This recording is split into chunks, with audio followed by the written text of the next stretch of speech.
Welcome to the ABINGERS podcast, where we assemble weekly to binge the MCU and all things nerd, old and new. You can find us on Facebook, Instagram, X, Threads, TikTok, at ABINGERS Podcast, Twitch, ABINGERS Podcast, ABINGERS PODCAST.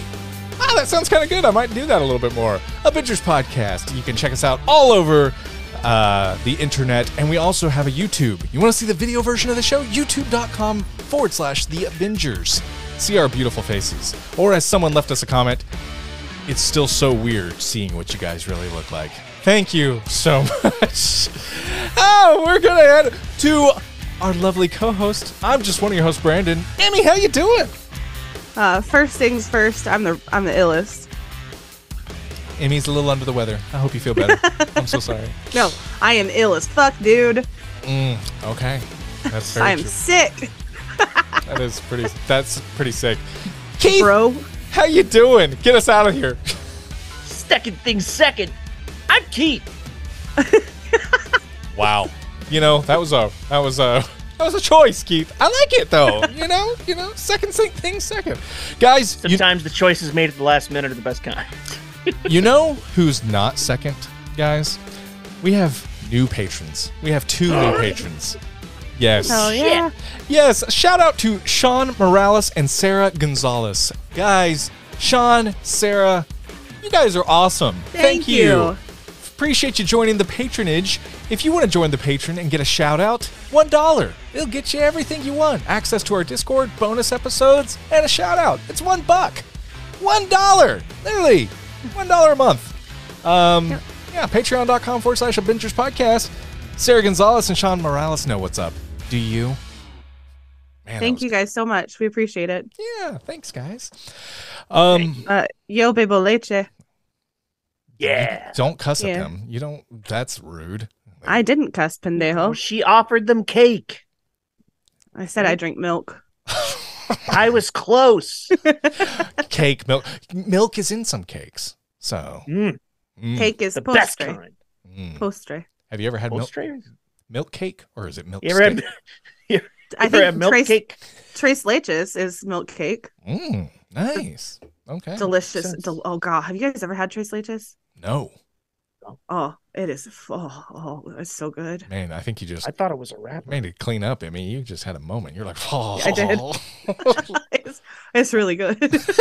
Hey, it's okay. You know, some of us, we have our moments over Tres Noches. Tres leches. Tres leches. Buenos leches.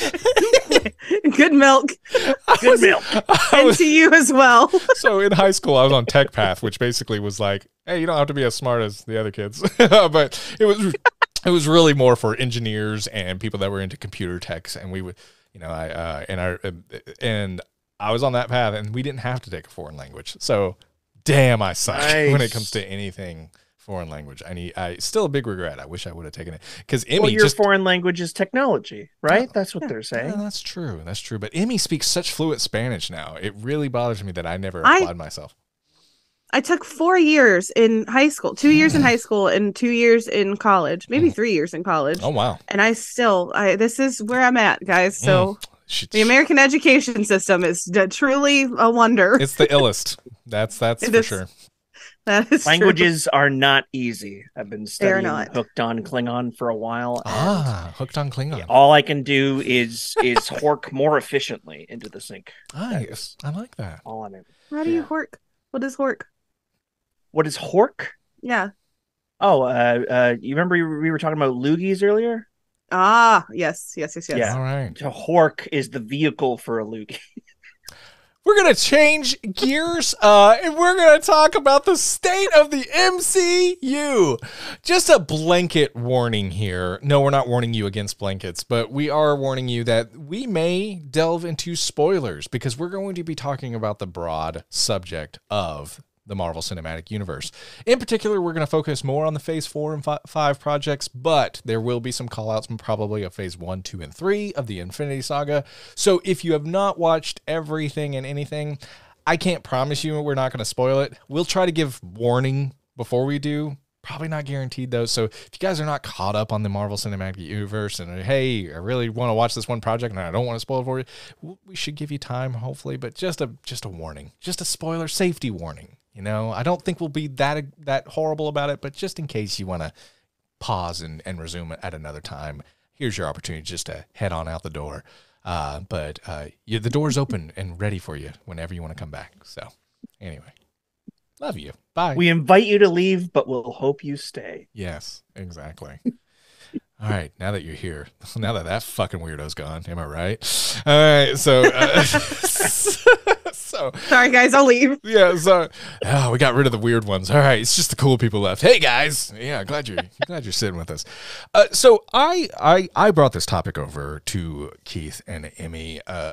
Honestly, probably a couple of weeks back, 2 or 3 weeks, and they had to listen to me send 5-minute messages at a time with all my thoughts about this shit. So I apologize, guys, but it really is something I'm seeing all over YouTube, primarily, where I was going to say prominently and primarily, and it just kind of went into prominent. Yeah, it was weird. That's fine. Yeah. Hybrid words are cool. I like hybrid. Yeah, that sounds like a airline. Ooh. I flew on Primair. That does sound really official. So I really wanted to kind of broach this subject with the three of us, because I really think it would be I think it's a good time to talk about it. Really, I do, because I think for the majority of us, we've been watching the Marvel Cinematic Universe since 2008, since I Am Iron Man, and we are in 2023, and we are higher, further, faster with the Marvels. And everything in between. And we've seen so many amazing moments, and we've seen so many different conflicting moments, especially in these phases 4 and 5. And I really wanted to just kind of open up a conversation of the state of the MCU. The reason why is the Disney Plus series, their watch count has gotten lower. It seems like it's not holding as much. In addition to the Marvels, just quite frankly, 197 million is a wonderful, wonderful box office haul for almost every studio, but it's not a good haul for Marvel Studios. It is, and I don't mean that to be the Marvels is terrible because they didn't make a lot of money. That's not true. We all three enjoyed the Marvels. Our review stands. We really, really liked it. However, the bottom line, and that's not Stone Cold Steve Austin, and that's the bottom line. It's really, the bottom line means a lot to the people that are greenlighting these projects, that are funding. Hey, we're going to do this now, or hey, Kevin Feige, make whatever you want to make. And seeing these numbers continue to go down and this interest kind of wane with a lot of people and a lot of general audiences. You got the diehards that are going to stick around. The Emmys and the Brandons and the Keiths are going to continue to watch. But it's the casual that will make it what it is. I mean, golly, didn't Captain Marvel rake in over $1 billion? I think over $1 billion. I think she did worldwide. Yeah. Really? Yeah. Damn, girl, you do your fucking thing. I want to say she's in the top 10 for superhero movies in general. Box office numbers. Yeah. Yeah. Crazy, hell yeah. Crazy good. Higher, further, faster, baby.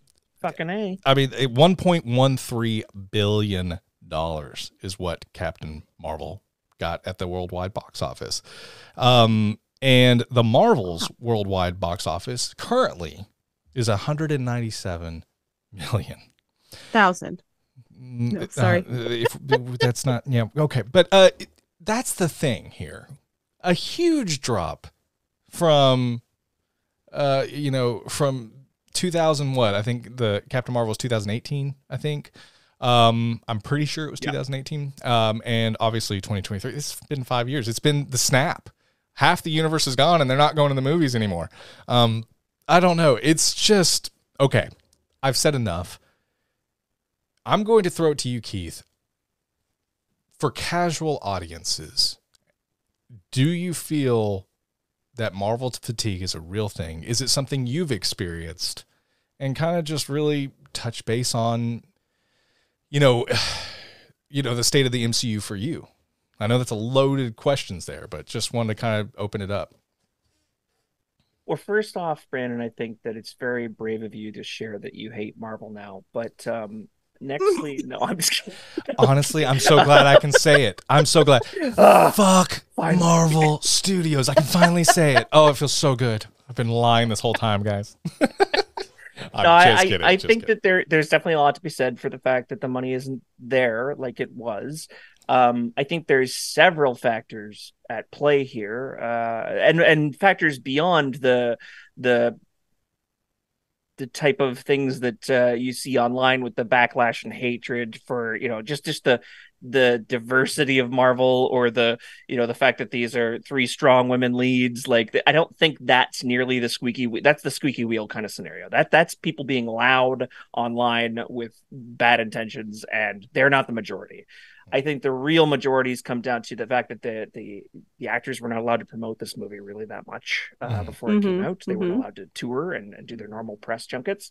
I think that COVID is always on the rise in the winter months as you go from summer to winter.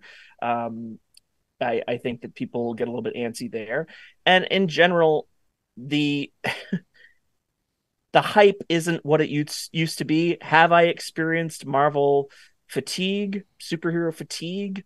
Yes, in ebbs and flows. Yes, I've experienced that. I've also experienced lows and highs, and me representing one of the things that got me back into the Marvel good graces and loving it again is how good Loki was. And then I loved the Marvels as well. Like, this shit has taken a bit of a backseat in my life as far as, the urgency of going out and seeing a Marvel project or rushing to see it. But I think that it's a regular thing. I think it's not COVID in general, and its effect on movie viewing has definitely been undersold in this way. Like, an unprecedented amount of effect that it had on just seeing a movie in theaters in general.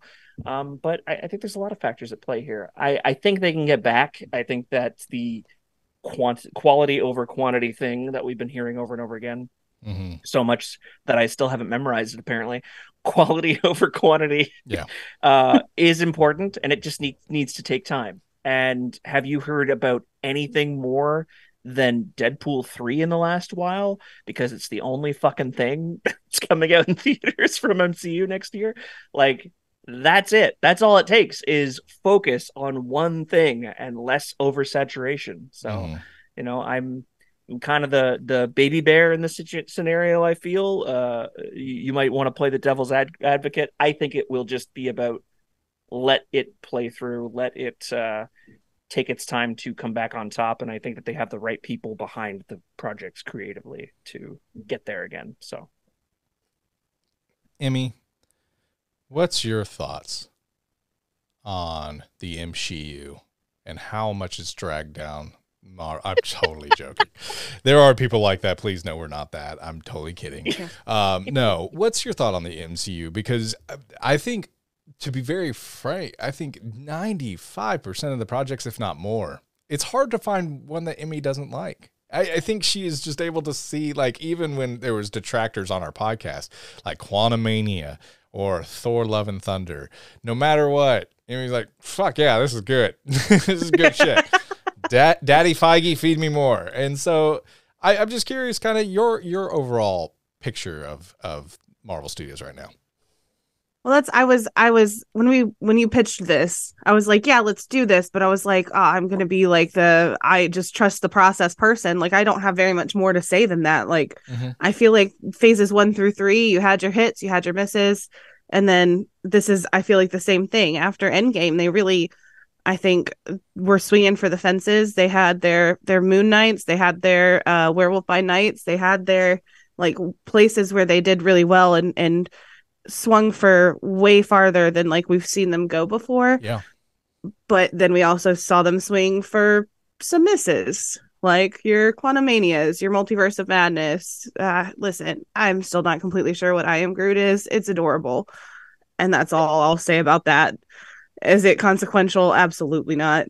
But like overall, I feel like Marvel's in a place, and this is what I would say about their state right now, is that they're in a place where they are trying to figure out what works for fans, what works for directors, what works for everybody. And yeah, they haven't gotten it right 100% of the time. But for the most part, I've had a great time. I've like thinking of like Shang-Chi, The Marvels, No Way Home, Loki, like those are so fantastically told stories that I've really enjoyed that have been so complete. And yes, they've had some like I loved Thor Love and Thunder and fuck you guys, but like I see its flaws after talking to everybody. I see its flaws, but like I just even those movies that I know have flaws, they're still just fun for me. And so I guess my thing is just to trust the process. I believe in Marvel, and even though they have some missteps, I think that they can get back on track to the right amount of storytelling. I do think that during COVID, it was like they had all these ideas and they had all these things that had like filmed, and then they were kind of like allowed to resume filming, and so they had all these projects that were in the works and they were ready to put out, and they just kind of were like, here's everything. And everybody was like, that's too much. Yeah. Yeah. So I think that maybe them taking a little bit of a step back and like you said, just focusing on the one movie. We're going to get Echo. We're going to get X-Men 97. Should be. Yeah. I think, 2024. Maybe next year. Yes, yeah. It's supposed to be next We're going to get, we're going to get some cool shows, some shows that I'm very excited for. Along with Deadpool 3. But just kind of like stepping back and focusing on that one movie, I think would be really helpful for them. Yeah. So yeah, I'm excited. So there's a quote I'm going to read from Iman Vellani, who plays Miss Marvel in the Marvel Cinematic Universe, which I really love this quote. I read it. I found it on Twitter, X, whatever the fuck you want to call it. But it was you know, she's Twitter. Canadian. We're gonna call it Twitter. Yeah, okay. let's just keep calling it Twitter. We'll call it Twitter. Because that X is stupid. It's a stupid thing. Plus, there's X-Men. It's too much confusion. Yeah. Yes. So when you post men on X, is it X-Men? Is everything X-Men? And when you post a video, is it X video? That's weird. Anyway, I don't. The way the women keep saving people all the time, we should be calling it X-Women. That was an actual line from the Dark Phoenix movie. Jennifer Lawrence says that in the Dark Phoenix movie. I'm so glad. I forgot about that. I never saw that movie. I never saw Dark Phoenix. So Iman Vellani said how can the MCU regain in-game level hype? And she said, I don't know if it's about just getting bigger and bigger and bigger, because then like what's left? I think it's just about making the audience care about their characters. This is something we retweeted. I know, Keith, I saw you jump in there and like, yes. I mean, like Iman gets it. I think that was our retweet. And it really, here's the thing. When I think about what made the Infinity Saga to me so successful, is it just felt like we were flipping through, like we were reading a full comic, and then there was like the last page on the back of the comic book was like, hey, the next issue, you should check it out because this is what it has. And it was really, really strong. Like, I always think back to phase 1 where, at the end of Iron Man 2, I'm seeing this hammer in the desert, and, just like, oh, Thor's coming up. And everyone, I remember in the theater, everyone lost their shit. Yeah. God, I mean. Sorry, what movie? I really, for a second, I was like, oh, she's an asshole. So, yes, Iron Man 2. I remember it was Iron Man, Iron Man, But I remember like everyone, oh shit, Thor's coming out, and it was so like, they're going to make a fucking Thor movie. Oh shit, they're going to make a Captain America movie. At the end of Captain America, we see him punching a punching bag and Nick Fury's like, I have a mission. And it's like, oh fuck, the Avengers are here. And it just felt like it was constant. And now where I think, especially kind of focusing on that character bit, there's been so many open-ended strings that are not fully. I mean, the end of Shang-Chi, where do they go in the portal? What happens? We have no idea. Yeah. It has been years now, since they've stepped through there, and we have no idea what's happening with Shang-Chi. It is not in, hey, I know instant gratification. Hey, I get it. But it's that open-endedness. What the fuck happened at the end of Multiverse of Madness? What the hell is Charlize Theron doing here? We don't know. Oh, there's a dwarf. I think that goes into the Fast and Furious. Family. Dom Toretto. Yeah. Family. Yeah. He's going over there now. I like it. Is Pizza Ball Guy, is he okay? Right. We need to know.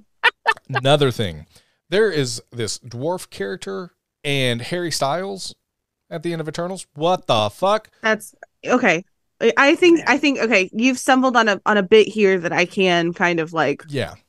I agree with you. Like, what are they doing? Mm-hmm. They're setting up a whole bunch of stuff that you said years on Shang-Chi, and Shang-Chi came out in September 2021. Mm-hmm. It's been years. Right? Years. So it has been years. 2.5 years. And like almost. And we just saw Brie Larson as Captain Marvel in a movie. No explanation. Like it is. Yeah, it's. I think that I see them now. Like I saw Harry Styles at the end of Eternals. Spoiler alert. Sorry. Yeah. There it is. Told you we'd spoil. We've already turned that one weirdo away. He's gone. That weirdo left. Thank God they're gone. Oh good. They're so weird. And the dwarf was Patton Oswalt. It was. Wasn't it? It was. Yes. Yeah. And I think I saw them and I was like, cool, I'll see them in, 2030 when they come back. Like you get used to it after a while. You're like, it's gotten to a point where like my brain's just like Charlize Theron is like, okay, yeah, we'll see her in 2031, maybe. I'm sorry to interrupt you, Amy, but yeah, that's what I mean. Like your brain's already geared towards, okay, it's going to be a long time. So then where's the investment? Like where's the excitement even? Like, oh, okay, well, when is this going to... It kind of just, as soon as it even amps up, it dissipates pretty quick because you don't have that, oh, in 6 months, this is coming out now, or in a year, this is dropping. Like, we've still 2.5 years without one Shang-Chi reference in the MCU. Like, what? That's a big deal for a character we really love. I don't know. Yeah. So... This leads to a question I have for both of you. Yeah. You ready for this shit? Ready for it. Always. Groundbreaking question. Mm-hmm. Okay. This kind of has to do with the whole, Emmy, you said, I am Groot. Is it consequential? Does it need to be? Mm-hmm. And so, like, I agree. Phase 4 and 5 has been all about diversification. Mm-hmm. I love that. I want that. I'm excited by that. But the connection of everything, do we need it to be as connected as it was the first time around? It was really exciting to see the biggest, what was growing to be the biggest movie franchise of all time, to connect everything so seamlessly. Oh my goodness. Like, how did they do it? And now we're used to that. Is that something that we need going forward, or would you rather to see things separate and things breathe with like the cosmic genre, the mythical stuff, the street level stuff, and just let things separate a little bit? Which way would you want to go if you like, that's my question to you guys. So I've got an answer if you need. No, go ahead. Go for it, Amy. Go for it. I was going to say, I don't need it all to be connected to each other. I think it's really cool how the Infinity Saga did that, and seeing that moment in Infinity War and then again in Endgame where they all came together and fought the big bad. I thought that was amazing. I still tear up at that scene in Endgame where everybody's fighting and Avengers assemble. Like that is dope. It's dope. Yeah. Exactly. Dope as fuck. But AF, my bad. Sorry for the kids. Bruv. But I would be like, although I think that that's what my heart wants because that's what it's conditioned to want. Mm-hmm. I would be okay if it's just connected to itself. So like the Eternals, I would like to see them again. And if they stay self-contained and Charlize Theron. Oh, no. Sorry. No, Harry Styles. See? I get them confused too. They're both so pretty. They're both pretty. But no, that's the point. My bisexuality flag goes off. It's like, yeah. But like if they introduce that and they give us Jon Snow, Where the fuck is Kit he? Harington. Where the Yeah. fuck Black is he? Knight. Yes. Yes. Better Black fucking Knight. be in Blade. We'll talk about it later. Yeah.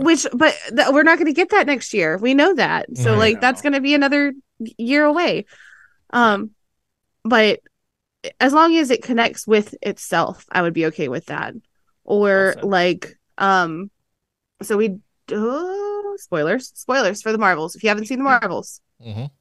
So we just kind of got the X-Men. Like even if there's an X-Men movie that only connects it to like that alternate universe and just That's connect more than enough. I'm fine with it. I'm absolutely fine with it. But they don't all have to connect. Yeah. But they have to connect to something somewhere. Yeah. Yeah, to throw back to WandaVision, like in the way it was like old sitcoms, the MCU has got some splaining to do. Lucy, everybody loves Lucy reference. Just explain away each self-contained Marvel, you got some splaining to do. You know. There we go. That's the thing I was avoiding. But that's There's my Desi Arnaz impression. You're that's welcome. really good. Oh, I used to watch Damn. I Love Lucy all the fucking time. Yeah, anyway. God, great show. Well, it's dated though. There's some dated elements, I'll tell you. You watch it and you're Yes, like, I sure. bet. But man, What are we like 100 years? one of my ago? favorite comedians of all time, Lucille Ball. She is fucking fantastic. God, if you have not She was watched pretty good. her, she is a masterclass in comedy. Oh, love her. Yeah. Anyway, sorry. No, I was done. Brandon, I'll let you answer Keith's question. Yeah, Keith, fuck off. Eat shit. No, just joking. Just joking. No, I watched. Wait, did I ask whether or not I should eat shit? I don't remember that question. I watched the Pete Holmes interview, and he just kept saying to the host, "Eat shit," and it just made me laugh every time. He's like, "Eat shit," like, and he was so fucking funny about it. I love Pete Holmes. Anyway, no, to answer your question truthfully, is I think for the multiverse saga, you have to finish it connected. You know, I think you at this point, it can't be a drop off. It can't. I agree. You know, and I think it's funny. You're already starting to see them step into what Emmy was talking about, not just connected with themselves within themselves, but also connected within maybe a separate universe entirely, or just a separate subsection. And I'm talking about Echo, the Marvel Spotlight series, which to me, Spotlight is a fucking confusing way to say not in the MCU. I don't like that. I think that needs to be a little clearer. Emmy, did you even know that? No. So this is like Daredevil.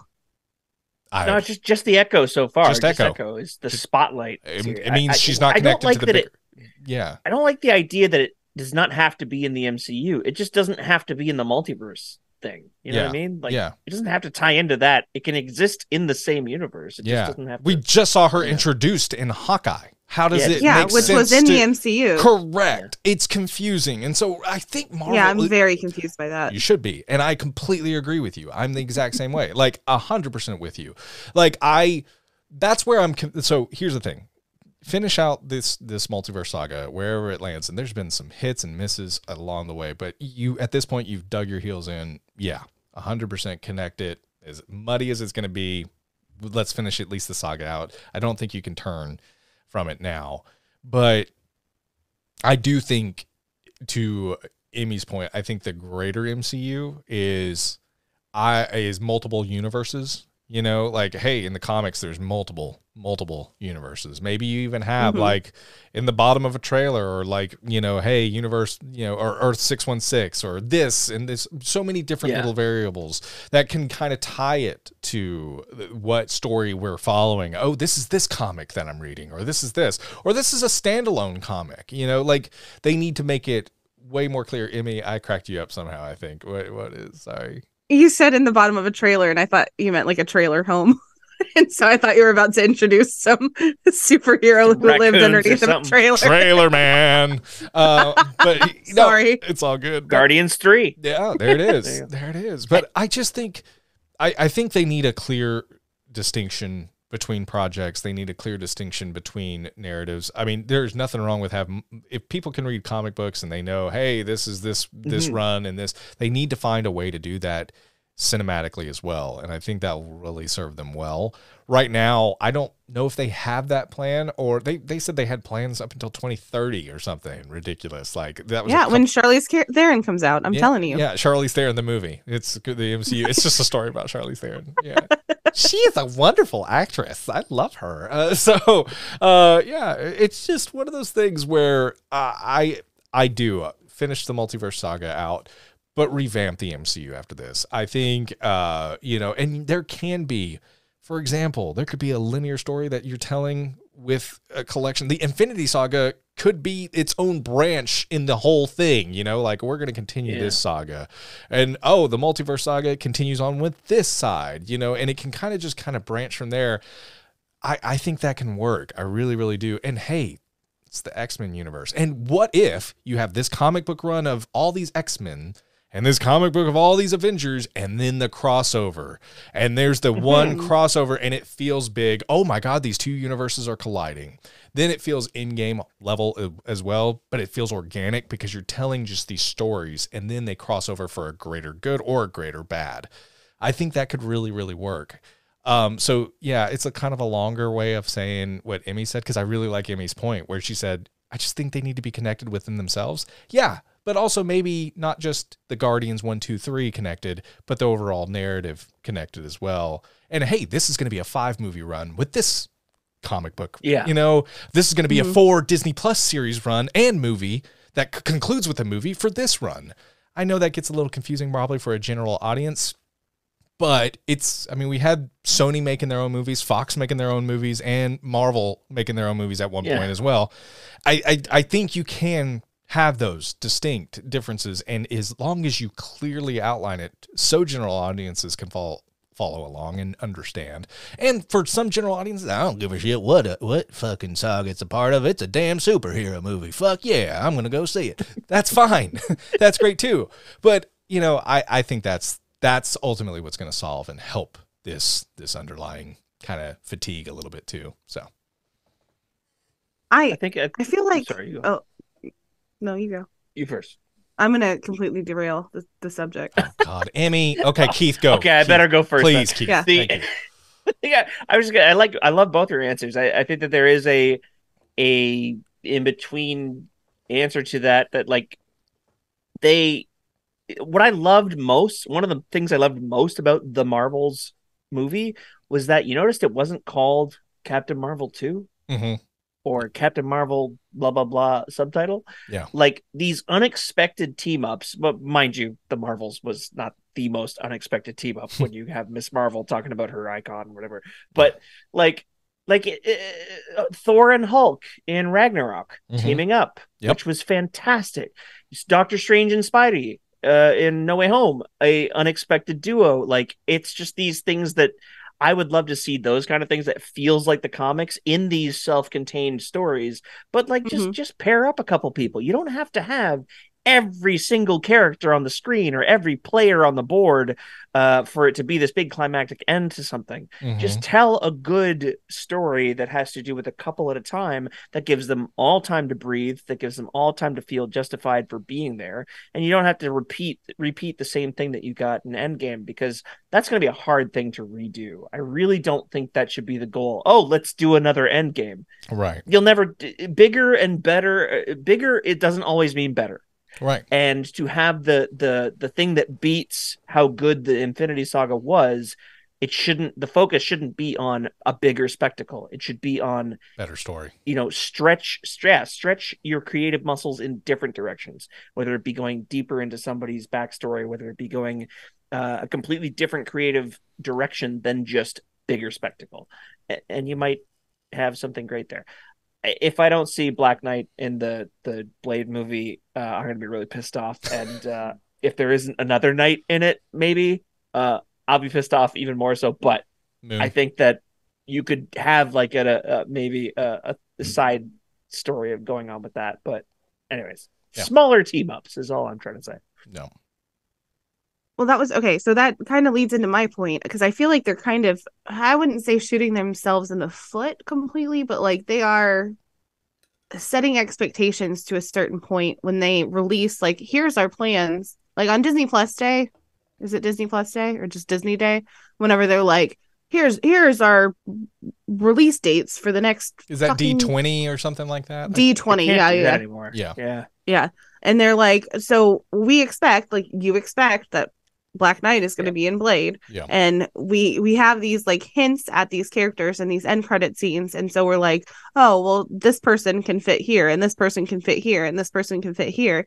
And so we expect to see them. And so it's a fucking letdown when we don't see them. Yeah.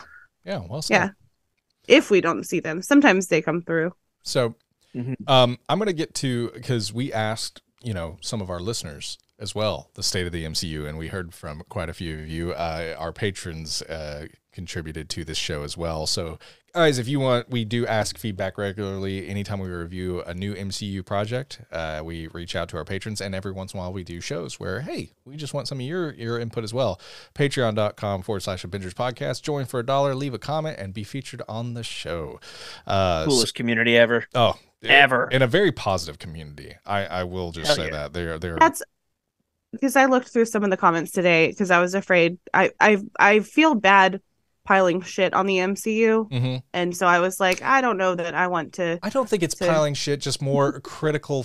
How holding them accountable. Yeah, holding them accountable, because the better they do, the better content we get. You know what I mean? Yeah. And that's ultimately is to serve everyone. And so yeah, I don't want it to ever seem like we're shitting on the MCU. We're just more like, hey, how can this get better?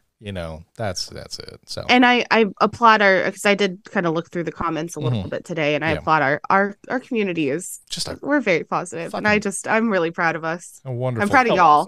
Awesome. Yeah. Well, here is our first listener, Monty Hill. Monty, thank you so much. I haven't read these, so I'm reading these live on the air for the first time. So I apologize. As a young boy, I dreamed of the day when I would see the X-Men and Avengers come to life in movies. I still get excited when I hear the Marvel theme. I understand that there has been a decline in revenue and maybe even content, but the MCU is far from dead. There is so much more story to tell. I feel like there's a decline in movie going since COVID. No one was really saying this when Thor: The Dark World hit theaters. I think that they are taking a needed break so that the fans can chill, LOL. I'm a huge critic of the movies, and Marvel has put out a few back-to-back duds recently, the Marvels not included. But that doesn't mean that's the end of these stories coming to the big screen. Marvel fans, keep hope alive. Like that. Man. Good stuff, Monty. And I think Monty really hit something there, like the decline of the MCU, because I'll be perfectly frank. Iron Man 3, no, I'm perfectly Brandon. Iron Man 3 and Thor: The Dark World, I was just so disappointed back to back after coming off of Avengers.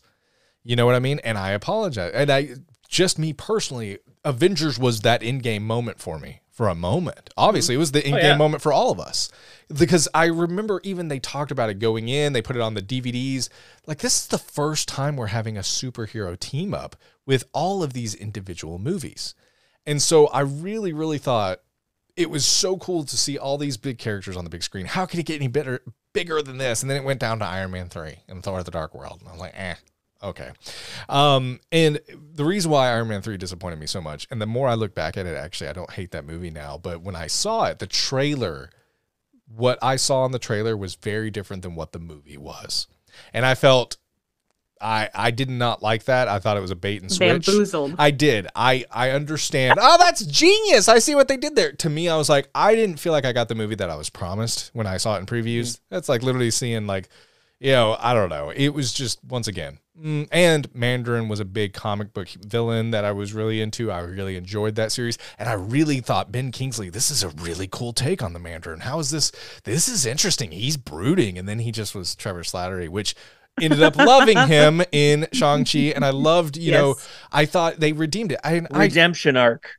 But I really, once again, here's the trailer. Watch the trailer for Iron Man 3 and then watch the movie. It's vastly different. Thor: The Dark World, I just think, was one of the lower quality films of the entire Infinity Saga. And so for me, that was kind of that, is Marvel... I had that a little brief moment there, and it was so early on in Infinity Saga, what ended up happening. And that was in the middle of phase 2. Well, actually, the beginning of phase 2. And we're kind of in the middle-ish phase 5, so it kind of feels there's just like, okay, are we here yet? And I know... Well, there's been more projects that are duds. Well, there's been more projects, period. And so it kind of just feels that same way in a weird way. So I really like that he said, no one said this when Thor: The Dark World came out. No, really. I mean, I felt it a little bit, but I don't think I was, you couldn't keep me away from Captain America: The Winter Soldier. Couldn't keep me away from Guardians 3. And we kept seeing them. And we just kept, as Amy said, trusting the process. So, Yeah. Hmm? That was really good, Monty. I appreciate that comment. Anything to add, Amy? Oh, I will just say as well. Mhm. I know. I'm sorry. I'm just gonna say inflation sucks. All right. Yep. I used to buy lean cuisines for my lunch every day, and I wouldn't buy them unless if they were under $3. I used to be able to get them for $2.80, and now I can't find them on sale for less than $3.40. Which I mean, that's a big change. Yeah. And so, like, I have friends Yeah. that are like, I'll be like, "Oh, do you want to go see a new?" Amy, Marvel. This is not the state of lean cuisines. I told you I'm that. very convinced that she's going to bring this back. I have faith. No, Keith. Thank you for having faith. No, I've got it. No, I'm not trusting the process here because Amy has always wanted to make this a lean cuisine podcast, and I'm done with it, Amy. Quit trying to take it there. We're done. Wait till you hear my Michelina's quote. No, I will say Sorry, I eat the same fucking lean cuisine every single day, and people make fun of me for it, and I don't care. I eat the chicken enchilada suiza every single day, every single day. Anyway, sound off in the comments below if you are also a creature of habit. If this podcast blows up on YouTube and we get like thousands of views and there's just all this lean cuisine comments, oh shit, son, lean cuisine, like it just takes over. Yeah. I'll start reviewing their happily, mango chicken or whatever. Happily be sponsored by lean cuisine. Yeah. But anyway, what I was trying to say is I have friends who are like, I can't afford to go see a $20 movie, like me and my partner. And so it ends up costing $40. Plus you have to get the popcorn. So that's $50. I mean, like, movies cost a lot of money. Going to see a movie is not cheap. Unless if you go to the Redneck Theater near me. Yeah. Which I highly recommend. Poppy sends his best. Hey, Poppy. Poppy, help me! You're eating me! Oh no! Oh, Tim Bub, the maker of the ABINGERita. Oh, Keith, did you have something to add? No. Oh, I'm so sorry. It was the Abingina. Oh, Teeny. he's done the ABINGERita as well. Oh, it was both of them? ABINGERita was the first. Okay, yes. Okay, sorry. Okay, sorry. Keith, you wanted to add something. I'm so sorry. I was just going to say to Monty Hill's points, I'm glad that he brought up Dark World. I think that phase 1 and phase 2 have obviously I think a majority of them were like financial hits, but they weren't all like critical hits. And like you said, Thor: The Dark World, Iron Man 3, which I actually really enjoyed Iron Man 3, but we'll get into that another day. Let's face off another time. Well, yeah, let's middle finger nose about it some other time. I was scratching my nose. God. Shane Black is a fantastic writer. No. I think that again, like COVID played a bigger part than people can even realize. We're forgetting about it so quickly, and it's like, no, that's something that stopped people from doing anything publicly or in big groups. And that's how these movies are best enjoyed. So the biggest cinematic franchise of all time is not immune to that. They're going to take their hits. And I think, as Emmy said before, they released a shit ton of stuff afterwards because they were like, oh, we don't want to lose anybody else's interest. And so they just released way too much because it bottlenecked, and they had so many things. Like they're releasing the fact that they're telling us 3-4 years out what they're planning.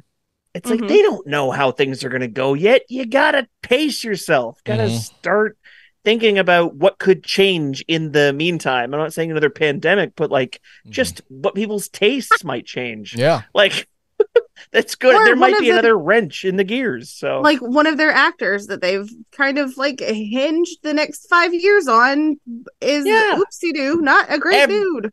Everyone knew that Josh Brolin was going to be fantastic forever and a good person forever. It's because he was a Goonie. Goonies never say die. So that guy playing Thanos, that was a safe bet. And really, let's be realistic. It was like 2 movies that he really had to play Thanos. You know, it's not like he was like, oh, we're going to be. Could have been anybody. Yeah, really. I mean, really. That's true. So, but no, I love that Monty Hill is a big Avengers and X-Men fan, and I would love to see. I think that X-Men, the fact that MCU now has X-Men and the fact that they've teased them and stoked the fire a little we'll bit, see it in 10 years. They potentially have some of the best things ahead of them. And I agree. truly believe that if it's handled with the right care and Mhm. the right patience, they Yep. have some amazing projects ahead of them if they handle the X-Men correctly. Yep. I think X-Men, Fantastic Four, they're the biggest properties that Marvel really own. I know they have a partnership with Spider-Man, but X-Men and Fantastic Four, those are huge deals. I know that they've been mistreated by Fox. Fox put out some bangers though for X-Men, in my opinion, but also they put out some 100%. some rough ones, and they really kind of. I mean, that's why you saw in Fantastic Four. How do we renew this contract? Put the damn movie out, okay? 8% Rotten Tomatoes, Fantastic Four. Anyways, so it's just I really hope exactly what to your point, Keith. I think the best could still be yet to come, and especially with those franchises, they're big enough, and with the right stories. I mean, a lot of people had Spider-Man fatigue. Crazy to think about, right? And then fucking Homecoming came out, and just I remember telling everyone, it's another Spider-Man movie. Just casual friends. Like, I don't want to. I was like, see this one. This is Marvel making it. And people came back. I really enjoyed that. I really loved who played Peter Parker. That was a fun story. Yeah. I would love to see those characters treated right and be able to recommend that movie and like go see it. So we'll see. And there's only a couple of X-Men comics. I think there's only like two or three. 19 or No, two. 2 or 3 couple, good ones. 2, yeah. Yeah. They did a couple like little side quests, but they were mainly just those 2 books. I mean, that was me being sarcastic. Yeah, I was gonna say I'm a big old dummy, but I know that's wrong. Tim Bub, hey bud, he said, I have been mostly comfortable with what Marvel has been putting out. The multiverse saga has been mostly good so far. Not phase 3 good, but I do believe we are building to new heights that will measure up to the tail end of the Infinity Saga. I'm totally biased though, because there's never enough comic book movie content for me. As a matter of fact, Falcon and the Winter Soldier got me excited to get back into reading comics. In fact, I hit my 730-day reading streak today. That is awesome, Tim. Wow. I ironically felt let down by Falcon and the Winter Soldier, but in a glass half full situation, it led me to read Truth, Red, White, and Black, which was phenomenal. On its own merit, the MCU has been average, but it has been an avenue to explore new characters and form new relationships with them, if that makes sense. Truth be told, I'm fairly certain I'll be in Marvel Withdrawal in 2024, but that's what I have the reading streak for, I guess. In my opinion, out of Phase 4 and 5, not every project was created with equal quality, but I can really only think of one movie I actually disliked. And even if they put out a sequel to that movie, I know I'm still going to go see it.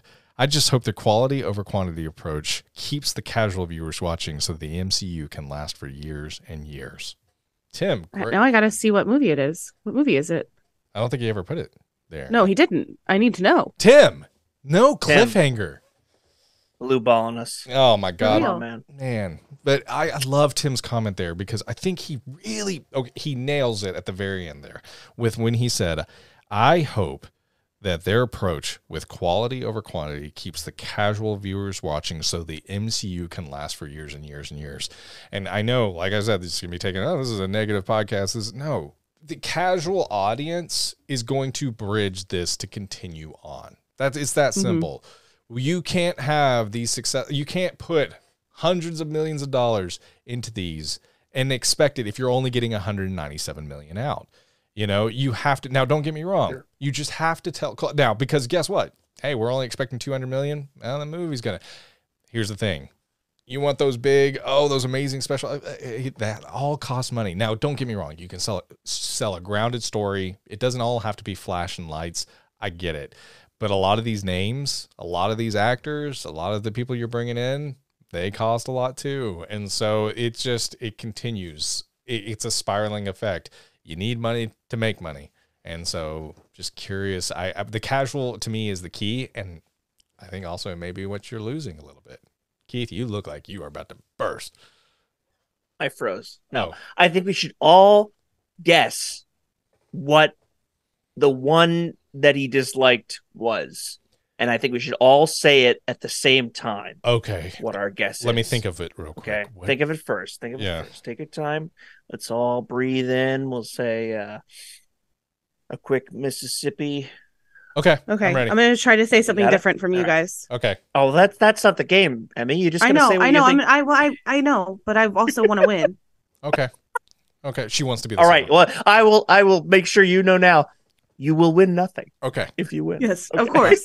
Cool. It's my favorite All right. kind of winning. So the Bragging movie rights. in the last while that has disappointed Tim Bub, we're gonna say it on count of 3, 2, 1. Quantumania. Thor, Love, and Multiverse of Thunder. Madness. We all did different. Keith did Quantum Mania, Emmy did Multiverse of Madness, and I said Thor, Love, and Thunder. So All right. there's All right. 3 different guesses. We casted the widest What net. do we win? Does one of us get a shirt? Yes, Keith. We'll Okay, cool. We'll get you a shirt. You just got your shirts, man. I'm not sending Damn you it. anything else to fucking Canada. That We're- was expensive. We're gonna send Oh Keith. no! We're gonna send Keith a shirt of the Charlize Theron drawing that he did. That's coming out in 2030. So you'll get it then. Man. That'd be great. Just stick drawing it. Yeah. Just some cool. I'm yeah, Charlize fair enough. Theron. I can't wait to be in the MCU. That's exactly how she sounds. Oh, when did you guys get Charlize Theron on your show? That's crazy. So a good deal. Why are we assuming that Keith wins? Keith didn't win. He didn't win. Oh, I totally won. It's definitely Quantumania because Hank didn't die. I have a point to his point. It's totally Thor, Love, and Thunder because Thor was a joke the entire time. A lot of comic book diehards did not like that. It's Yeah. Multiverse of Madness because what even was that movie? Fuck yes, Emmy. Fist bump. Illuma Whatty? Fist bump. I fucking love it. Agreed. Proud of you. Agreed. Yes. Proud of us all for. Those are 3 shitting strong. on the three We're like, the MCU's shittiest pretty movies. good, and we're like, fuck this movie, fuck that movie, Okay, fuck this. But they had some misses in the first 3 sagas. Iron not Man sagas. 2. Iron Man Phase 2. 4 and Phase 5 have had phases. more hits than misses. We've had way Yes. more hits. Yes. So Yes. those are And- the 3 misses. And let's more be honest. content. More content is going to be more misses. It's math. That's true. It's just math. Mhm. Good deal. Tim, thank you for the comment. Let I'm us- unhinged. Can I reply to Tim's? Yes. Let him know. Okay. Tag him You're on on- Discord. Tag him on Discord. I'll do that right Right? now. Yeah, tag him on Oh yeah. Discord. Okay. Yeah, we got it. Yeah, we'll hear from Tim hopefully a little bit later. So, Shannon Ripshire, she's one of our newest Oh, patrons. okay. I was Yeah, going to I was respond gonna to say his I thought he comment. had Oh, I'm sorry. God, I'm just moving on. I'm so sorry. Sorry. What do we got? Okay, it's okay.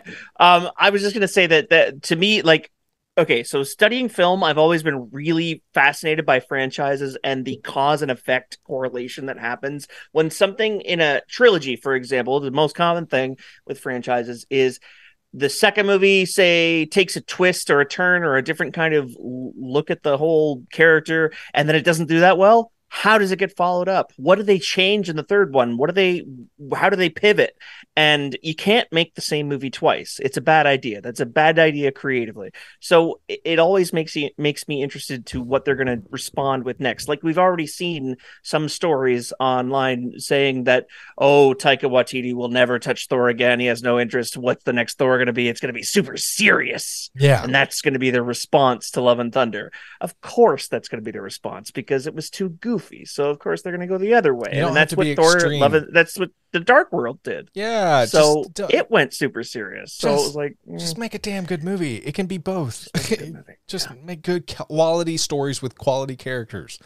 Is that so much to ask? Who gives a shit what the theme is or the tone? Just make good, compelling story, and it will. But I think in general, like the thing with Charlize Theron, we brought her up like 10 times tonight. she's our favorite in the MCU, by the way, just in case you're wondering. These doing a more self-contained story with even just the one franchise at a time, not the whole over-encompassing MCU, but just one at a time, you're going to have less jeopardizing of the integrity of the characters in those stories instead of trying to force them into roles that doesn't make sense for them and have all the characters on the board. Like I say, you're going to have time to focus on what makes them great. Yeah. And you have those creative people behind it. And Kevin Feige is one of them. Maybe he's lost sight of that. Maybe he's regaining sight. One of my favorite things about him is that he is very adaptable and he's not going to admit that he's got it right at any point. He's going to keep adapting. I think we could just see some great things if we trust the process, as Emmy said. Trust the process and let what they have now said they're going to do be done. Mm-hmm. Yeah. Trust the process. Sorry, I was messaging Bub on Discord. All right. So, Bub. if you can hear me right now. Yeah. Coming at you live from Avengers Tower. We're reaching out to you. So Shannon Ripshire says, I'm an easy pleaser, so I haven't really hated any content from Marvel. Well, there was Thor Love and Thunder, which was my first ever experience walking out of a cinema mid-movie. Oh, shit! But that's really it. I don't even understand the hate some Disney series such as She-Hulk still gets, but I probably wouldn't have liked it so much if it wasn't for Wong showing up with his girl Madison. Heck, Marvel and not what you think. I love Madison. Anyway, heck, I don't think those were words. That's how I heard think. I was able to make out the word think. That's how I hear Madison. That's how I hear Madison in my brain. Okay. I don't hear words. I just hear it's every time. Heck, Marvel, if you're listening, if ever in doubt, you can't go wrong with Wong. Hell yeah. Yeah, Well said. that's what they used to call me in high school, Wong. Anyway, I'm going to need that written on a t-shirt. Hey, Emmy's All right. Emmy's our head of merch. I can't design it, but somebody design it and send it to me, and I'll put it on a t-shirt. You can't go wrong with Wong. Yet another one I can't wear to fucking school. Actually, I adore Benedict Cumberbatch. So my I changed that mid-reading if you heard how much I struggled there because I was like, I can't say his real name. So my first Marvel was actually Doctor Strange back in 2016. And then my weird crush back in 2016. Oh, God, I just read the same line twice. I'm so sorry. And then my weird crush on Andrew Garfield pulled me into the multiverse of No Way Home. I was hooked. And from there, I had a lot of catching up to do with the rest of the MCU. So maybe this is why I'm easier on Marvel than the rest of the general public, because I wasn't interested when it was considered a masterpiece. I'm just happy I get to experience it at all, if that makes sense. The best thing that I get out of the Marvel content, though, is you guys. I'm not even kidding. Guess who was the #1 podcast in my Spotify Wrap 2023? Oh, Shannon, you're the best. Thank you, Shannon. For real. So cool. Oh, man. All right. Yeah. We got to make that That's shirt really happen awesome. for Shannon now. Like, yeah. Oh, 100%. Oh, yeah. That's awesome. Well, Shannon, we'll send you a You Can't Go Wrong with Wong shirt in the mail in 2030 when Charlie's there. When Charlie's there, come out. Yeah. When we make $1 bajillion. When they make a Wong movie, we'll send you the shirt. We may make the shirt before then, though, but we will send you a shirt when the Wong movie drops. But yeah, watch it. Marvel announces Wong movie in 2024. I'm like, fuck. Could it be you can't go wrong with Wong, but not where you think? That is genius. In small font, like pink font, because you can read it in like that Madison voice. Oh, that would be so good. Oh, I like that. Yet another shirt that Whitney can't wear to work. Yes. Okay, yeah, no, yeah. we really got to work on the family-friendly shirts. We really fail at that. Shannon made some great points. Keith, do you have anything to add on that? Shannon, I just love that you walked out. I love that you walked out of Thor Love and Thunder. I've never walked out of a movie before. I can't do that because a part of me loves to hate a movie rather than not know what the second half is. I would rather hate it than walk out, but I respect the person who does, and I came close. I came close to Spider-Man 3. God damn. Oh, but terrible movie. Terrible movie. But Love and Thunder had a ton of potential. Taika Waititi is not a bad director at all, and the amount of collaboration and the amount of love that the cast and director had on set, it was clearly a lot more love for the time that they were spending together than love for the project that they were making. Yeah. Oh, put that on a fucking shirt. Amy liked that movie, by the way, and so did I. Yeah. Which movie? Love and Thunder. We both liked it. Quantumania. You both loved Quantumania. And you know what? If the storyline with Natalie Portman's character had gone a way that I wanted it to, I would have probably bawled as well. It would have been really nice and gratifying. And also I just love Andrew Garfield. I love that she loves Andrew Garfield. Shannon, you're amazing. If you want to see a really great Andrew Garfield movie as well, the Imaginarium of Dr. Parnassus is incredible. He's incredible in it, and it's the last movie that Heath Ledger was in. Oh yeah. Oh, nice. I don't think I've seen that, but it's been on my list for quite a while now. It's time to go see it. Yeah, not to go see it. It's not in theaters anymore, you psycho. You have to go to your living room to see it. Go to see it. She can watch it on the ceiling of her bedroom now. Oh, that's a mirror, Keith. That's not a TV. I love that you watched Doctor Strange in 2016, and then you watched The Amazing Spider-Man, and that's what got you into the MCU. And you did all the homework, and you went through and No Way and Home did it all. pulled me into the multiverse of No Way Home. No Way Home. My bad. Yeah. My bad. I've read that wrong. You did read that wrong. But I mean, that's a lot of catching up. And I like Andrew Garfield, but it's not where you think. I mean, that's a lot of catch up. That's a lot of homework. So that's kudos to you, Shannon. Pretty amazing. Yeah. Well, and the fact that we were #1 in her Spotify Wrapped. I mean, hello, thank you. That's really nice. You're the best, Shannon. Thank you so much for commenting. Love hearing from you. So we got. Oh wait, I was gonna say. I'm sorry. I was gonna say I've only walked out of one movie, and it was Bruno. It was Sacha Baron Cohen. After he did Borat, he did Bruno. Yeah. And I went with one of my friends from college, who identifies as gay. Yeah. And he walked out, and so I had to walk out after him. Was it before or after the scene where his penis actually said Bruno? I don't remember that, but that doesn't mean shit. Fair. Doesn't mean shit. She shit. forgot what she had for. Right.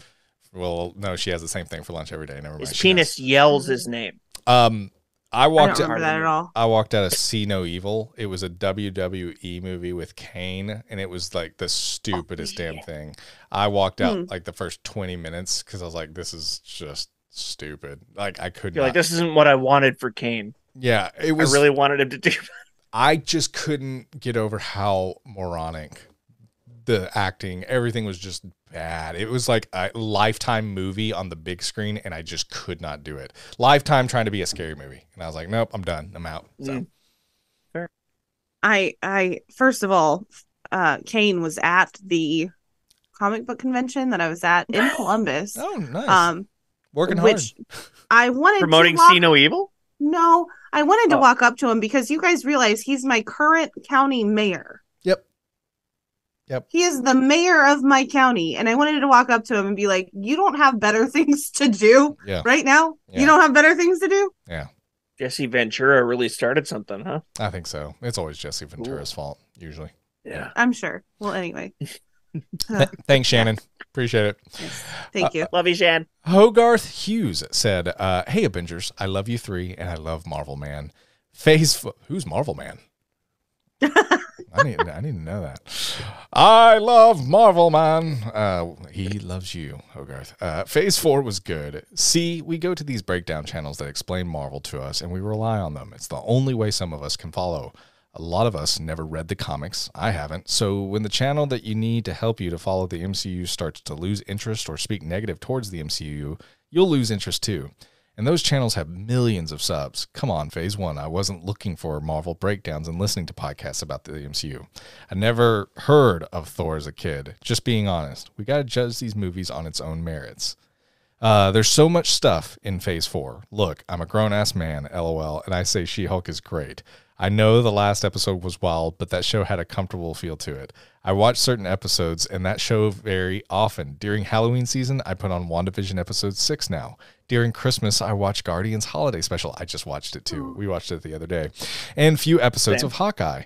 Like, these things are in rotation. Then the internet is telling me this stuff is bad because of She-Hulk CGI or because they CGI'd Beast. Dude, none of this stuff is real. Show me a real Hulk or any perfect flying superhero. We should really reassess how we criticize things. I believe that's why we're seeing a decline in comic book movies. Sorry, Brandon, but DC also. Fuck you, DC is wonderful. They've never put out a bad movie. First of all, how dare you, Brandon, for saying that? DC is perfect. DC is honestly... Why is Brandon the DC lover? Does he always like DC? I don't know, but I really want to run with that now. I really do. And by the way... When is that a thing? I'm announcing now, and I actually was going to save this to the end of the show. I'm leaving the Avengers. It's going to be just Keith and Emmy.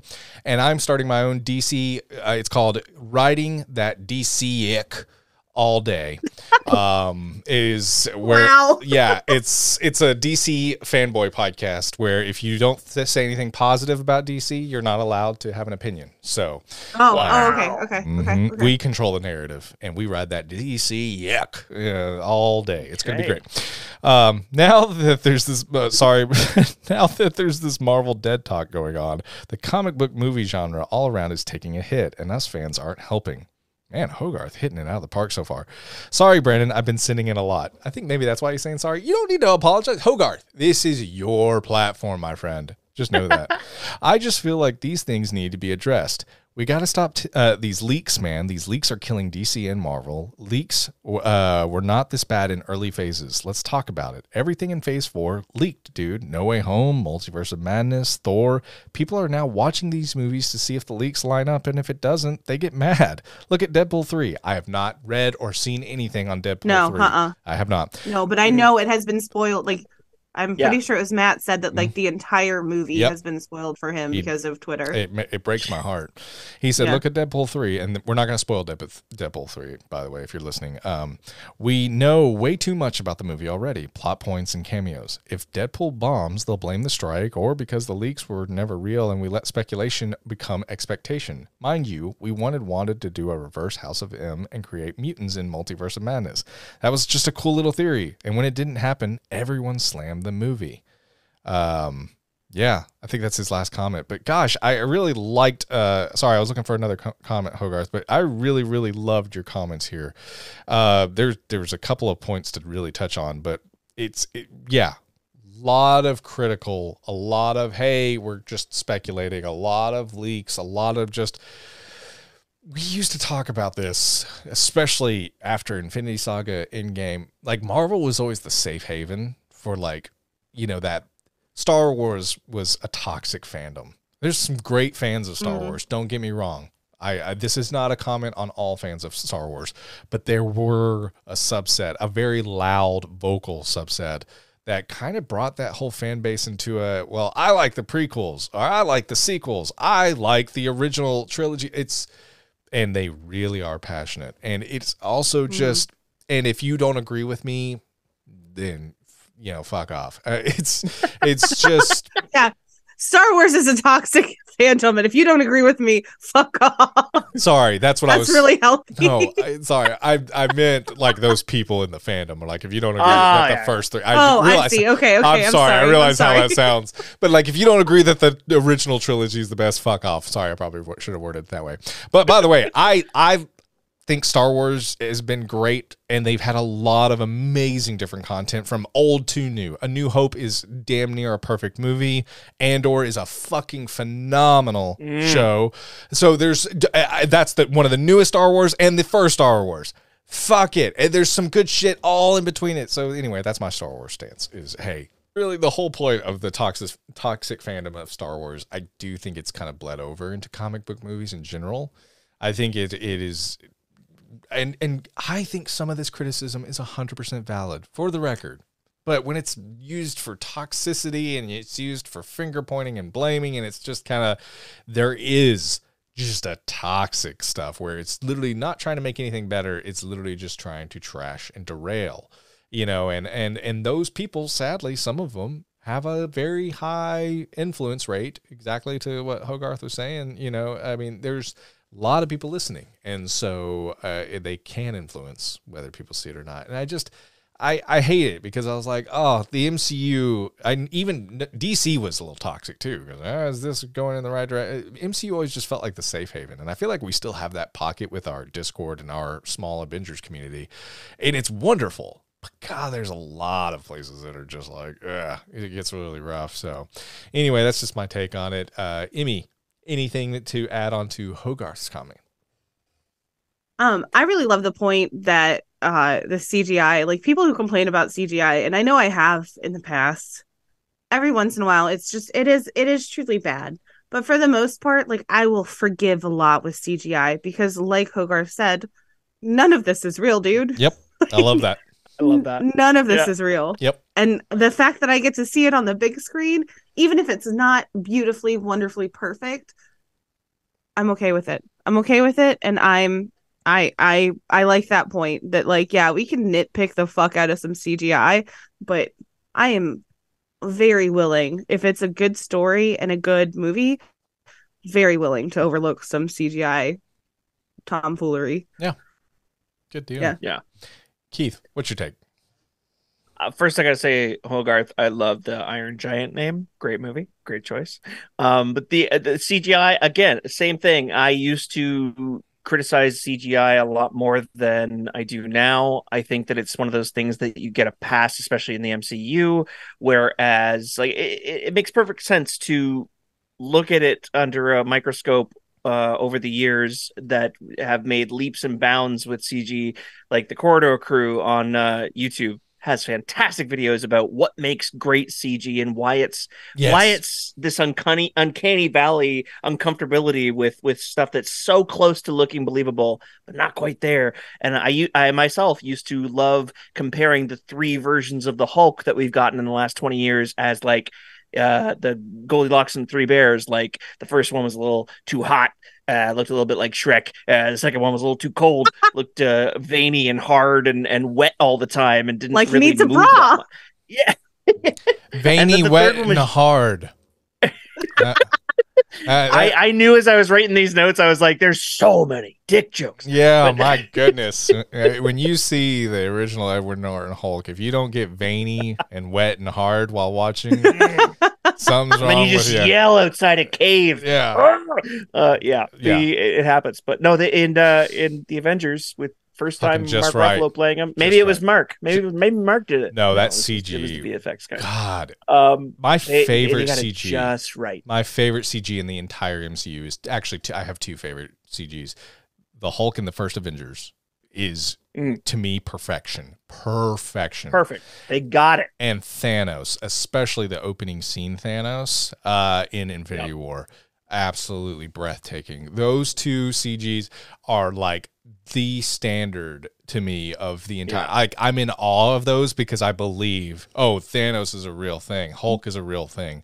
They're just out of this fucking world. Sorry, leaps and bounds. Yeah. Leaps and bounds beyond anything that even 2008 Edward Norton Hulk. They like the Avengers Hulk. They waited a while before featuring Hulk in the MCU for a good while because the contracting and loosening of the muscles all looked believable. And it's like every little touch matters because you're dealing with people's perceptions of reality, and the better it looks, the less they're going to go, I'm a little taken out of this scene because Hulk doesn't quite look like he's there. And it's like, that's as simple as that. But the amount of money that MCU has, the amount of work that they're throwing at their VFX artists, you got to give them a fucking break, and you got to space these things out. And quality over quantity, it's going to give those VFX artists the time they need to achieve the things that we're used to seeing and that we're expecting of the MCU, because they have all the money. What they don't have is all the time. And you can't expect them to do the best stuff with only one of those 2 things. So, yeah. well said. Also, fuck leaks. Leaks suck. I was gonna don't even show us a trailer for Deadpool 3. I don't want to see a trailer. Yeah, I'm already you're gonna see it. Don't show me a trailer. We'll probably react to that trailer though. So Keith, probably. Can you please? I would love you on that show, please. That'd be great. With the second trailer, I'm the first one. Just the first one. No That's more. Emmy and I's rule. We only watch the first trailer. We avoid TV spots and all additional trailers after. I would literally walk out of a room if I see a TV spot for a Marvel movie. I'm like, fuck off. My family loves it when I do the la la la la la Same. la la la la la. Same. It just shows so much desperation when they show you every second of the movie. It's like, oh, you clearly don't believe in your product. Yeah. I've said it before. No, well, there's the thing too. I will touch base and then we'll go on to the next comment. Is that leak? What he did say there. I know it's easier said than done, and I'm not saying, hey, do better or do. I hope it doesn't come across that way. Just more so, just be cautious of what you consume online. Stay away from it if you can. I mean, don't go on Twitter. Yeah, just ever. It's a garbage. It's a garbage on fire trash shoot of MCU asshole. Yes. Okay. So, but no, I really think just watch what you consume if you want that spoiled for you. And I actually know listeners that do. They want to read all these plot points and they want to read the stories. Jordan, I was thinking of Jordan actually, and that's fine if that's what you're into. But also, if you're not, stay away from certain pockets of the internet. Exactly what Emmy said. It is Twitter. Maybe there's more too. Reddit, I think, is a bad one as well. Just kind of be leery I of don't that. even know what Reddit is. Let me be honest. Okay. But that's also the joy of movies, is experiencing those things for the first time, seeing what these filmmakers have created and in their vision, not the one you read or not the one you think or the images you see, these stills, the movie. And I think just to give those creators and those actors a chance, and those VFX artists and those people behind the scenes and props and makeup and stage design, all those people deserve that chance for you to see their movie properly or their show. And so, yeah, if you can and you're not trying to get spoiled, don't. Just stay away from it if you can, if at all possible, because they deserve that. Kind of, it's like the unveiling. Here's what I have to show you, and I don't know. There's something so special about that moment. Like the streaker in the park. I knew you were gonna say it. I knew you were gonna. As soon as I fucking said it, I was like, God damn it! I set it up for like a trench coat. Yeah. I knew it. I thought of that. I was like, I fucked up because I know Amy's gonna do that. The CG on that streaker. Okay, we're done. We're done. So, Jordan. Speaking of. Hi, Jordan. Good to hear from you, man. Sorry. Oh, right, because we mentioned him before, not because not the streaker. No, we don't think Jordan's no. Jordan's good people. I love Jordan. We don't need a slander. Yeah, no, Jordan. Big lawsuit. I love Jordan. Jordan is wonderful. Sorry, I'm a little late. Just got off a flight to #Gag City, #Pink Friday 2. I feel like a lot of the recent movies have flopped due to the character stories not being completely fleshed out and or the writers not reading the previous content that the characters they're working on have been in. Multiverse of Strangeness. Oh, love that. Or they just put too many jokes in a movie and make it not really rewatchable. Thor, Love and Disappointment.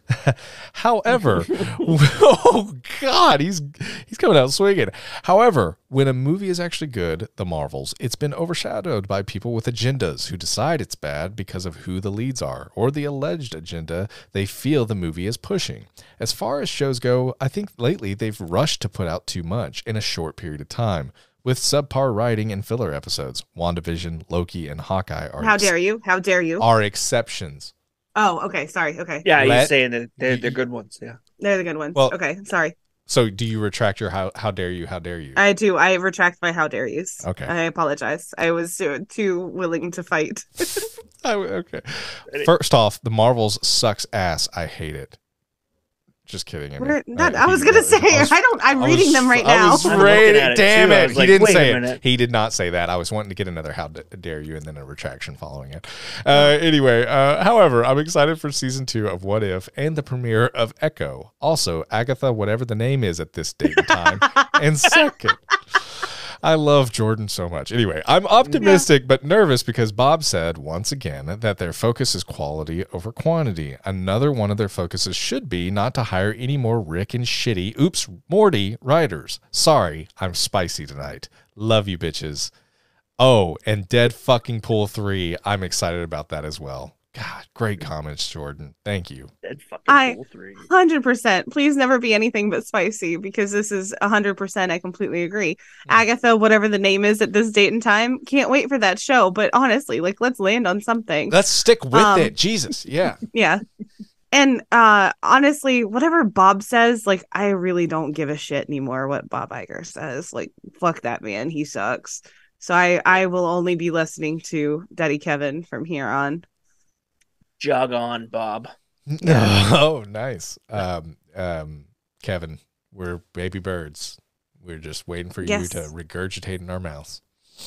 Do you guys know what #Gag City and #Pink Friday 2 is? I was just gonna say I want to go to Gag City next year. Is it annual? Oh no. No. Emmy? Yeah, I'm gonna let you answer. I have nothing. You guys don't know what that is? No, I have no clue. Oh, Nicki Minaj just came out with a new album. I knew that much. I was just. Oh yeah, it's Pink Friday too. Yeah. Wait, is that the name of the song confused. on it? I don't believe that that's the name of the album. I honestly I'm being an asshole and being you guys don't know what Pink Friday 2 is, but I think it's just that this is the second time that she's released an album on quote unquote Pink Friday. And so I don't know what the album's called, but I'll look it up right now. I So love was how like, oh, she's well. like, "Do you know what this is?" and then proceeds to educate us without knowing. It makes no sense. Well, I am it's She's so- doing the Googling for us, and you know what? She I would dropped pay an her to do album. so. All right, I'm so confused. Jordan, thank you so much. I hope she picks it up again. Oh, Pink man. Friday. Ricky and Shitty. I love that so much. Yeah. I agree with Jordan, by the way. Yeah. I don't want all my MCU stuff to be written or directed by the same people. Raimi, you really fucked up by not watching WandaVision. Fuck Yep. you. Yeah.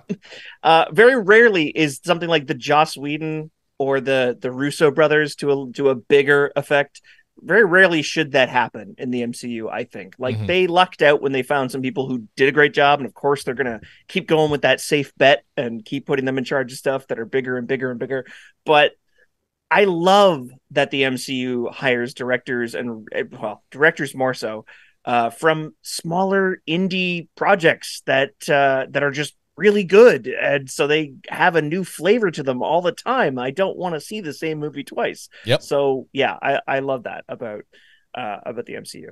I think we have a Gag It is City the name update. of the album. I was gonna say I think we have a Gag City update. Gag City or Pink Friday 2? Pink Friday 2. The last Pink Friday was Where did 2012. where did Gag City come from? Well, I mean, like, she's coming out with a new album. Like, we're all in Gag City. We're all gagged for Nicki Minaj's new album.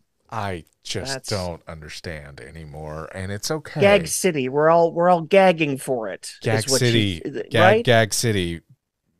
You have to watch more Drag Race. We're gagged. Yeah. Okay. Come on. Like, you're gagged. You're like so excited. You're like living for it. You know. I don't. Bam. Yay. I honestly, when I am excited, gag is not the feeling. It's not. Yeah. It's a different connotation. You have to. He thinks of Jim Carrey, Dumb and Dumber gagging. Yeah, literally finding his best friend and his love interest coming back from skiing, and they were hitting the slopes, and he's really upset about it. Okay. Sick of well, it's okay. We'll teach you. Okay, Jordan, I'm teach you. sorry, I'm old. Garrett And Jordan, if I got any of that wrong, please sound off in the comments below. Let her have it. Garrett said, so I'm happy with the current state of the MCU, but I've caught myself not as urgent to see stuff. I'll go weeks at a time before seeing a movie or a new episode sometimes, but I do think the quality of their content has taken a hit. I'm excited to see what the future holds, though. I think that they have a good chance to bring themselves back into full form as long as they don't mess up. But I would like them to try and keep a tighter wrap on content as it is coming out, because I want the cool stuff to be seen for the first time while watching the movie or show and not an ad. I think they'll be just fine at the end of the day, though, regardless. Love y'all, though. Have a great record. Thank you, man. Garrett, Have a great record. I really read it as record. Have a great Here record. you go. Yes, thank you so much, Garrett. And Garrett kind of really echoed Keith there. Like, I think they're going to be okay. I think that was kind of Keith's original sentiment, and I love that Garrett kind of, really just listened to Keith and then copied and pasted it. Garrett, you're a follower. No, I appreciate you doing that, Yeah. Garrett. It's helpful. Yeah. No, I think that's really cool. I think it is the overlying theme of, it's kind of bumpy, and hey, maybe it's not as urgent to go see things here and there, but yeah, tighten up the ship a little bit, and really kind of focus in, and it's not all is lost. And I think that's a really just kind of a very good, important overlying message that Keith touched base on and Garrett did as well. I like it. Well, I think some of my friends who are very much MCU fans, who are Marvel fans, I think the more casual viewer, it's not, I have to see this right now, but it's more of a, I'll see this when I can. Mm-hmm. Yeah. And I don't necessarily think that that's a bad thing. I do think that once we close out whatever this saga is, Multiverse saga is what it is. well, I know, but whenever the multiverse saga, You said whenever what- we you close said out the whatever okay, this- I know. I meant whenever we close out. It's called the multiverse. Whenever Multiverse that saga is. what Okay. that's what it's called. Multiverse. Yeah. First one was Infinity Saga. It was 3 phases. This is This is the Multiverse Saga. multiverse one. It's going to be 17 phases. So It probably is gonna last until we see Charlize Theron Bring Charlize Theron in 2030. You want to know what her superhero name is? You ready? Yeah, Charlize Theron. Charlize Theron. She's playing herself, Keith. We already established this. Yeah, never mind. That What's is her funnier other than what I was superhero thinking. name? The multiverse. Oh, She's it. She's it. She's the thing. And we're But just no, gonna be I feel chasing like- it until 2036. 2030. I feel like when we get closer to the end of it, I think the stakes will be higher and it'll be more urgent because I felt that with the Infinity Saga. It wasn't Iron Man 2 I didn't go see because of an ex who was a controlling asshole, but like that wasn't a me thing, that was a controlling asshole ex thing. But like, Is that why you love it so much? Is that you overcame that bad taste? Iron Man 2? it might be. Oh man, No. we're done. I don't think it is because that movie truly hits the puzzle pieces in my brain. Nah, it really Hits doesn't. them all. I think it's okay. We'll have to. We'll talk off the air. Yeah, I think. Okay. I think we need We'll to really dive get down in to on this. Yeah. Yeah. I'll talk to my therapist next week about it.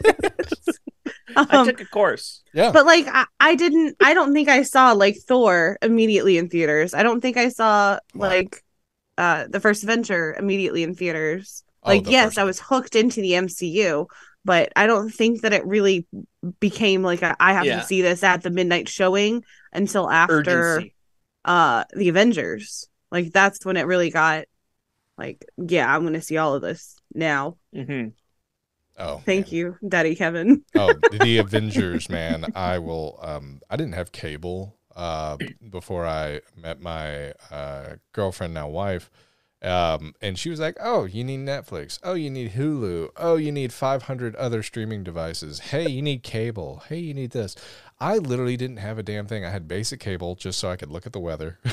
That was the only reason. It was simple as shit, and I lived off of physical media, Blu-rays, and I had the first 5 movies. I had Iron Man 1, The Incredible Hulk, Iron Man 2, Thor, and the Captain America, the First Avenger. And I watched those movies over and over and over.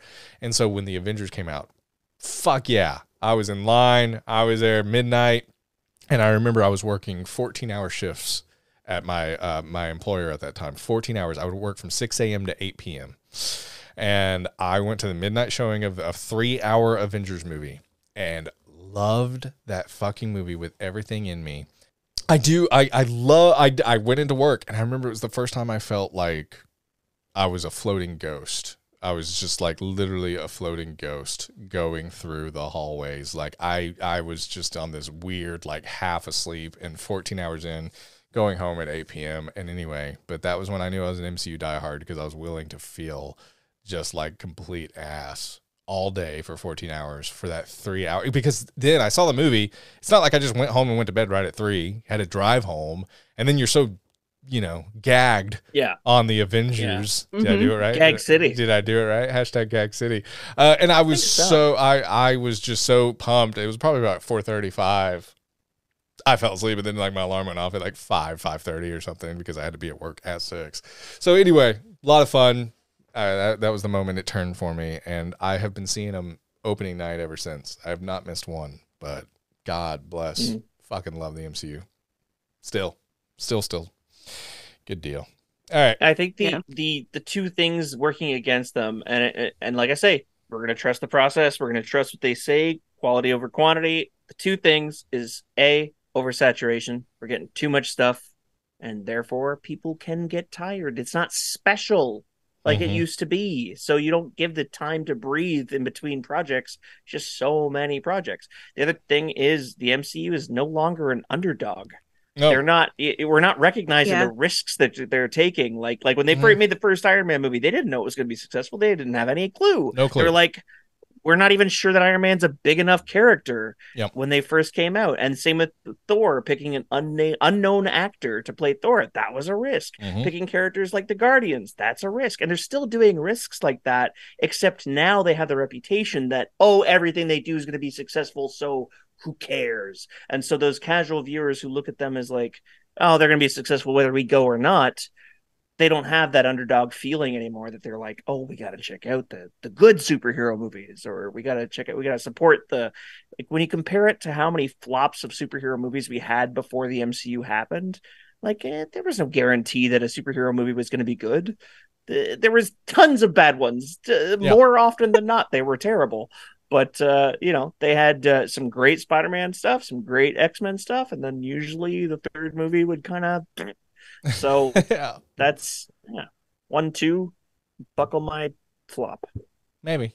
Yeah, maybe. That's the rule. Yeah. In the 2000s, that was the rule. Kind of to that point, this was Iron Man 1 came out right after The Dark Knight and The Dark Knight Rises, which I get these confused. The Dark Knight Rises was the one with Heath Ledger that was absolutely incredible, right? Dark Knight was the Dark Knight. Yeah. That was the Dark Knight. Oh, Batman Begins is the first one. God Correct. damn it. Yeah. Yep. Batman Dark Knight Begins. Rises was the one with all the plot holes. And Bane. Yes. Well, like you said, third time's a flop. Yeah. Yeah. So, but it wasn't even like a commercial or critical flop. It was just not as good, nor could it be as close as good as The Dark Knight. Dark Knight was the peak. There was good luck, like I just felt so bad for them, because don't get me wrong, I think Dark Knight Rises is a lot of plot holes.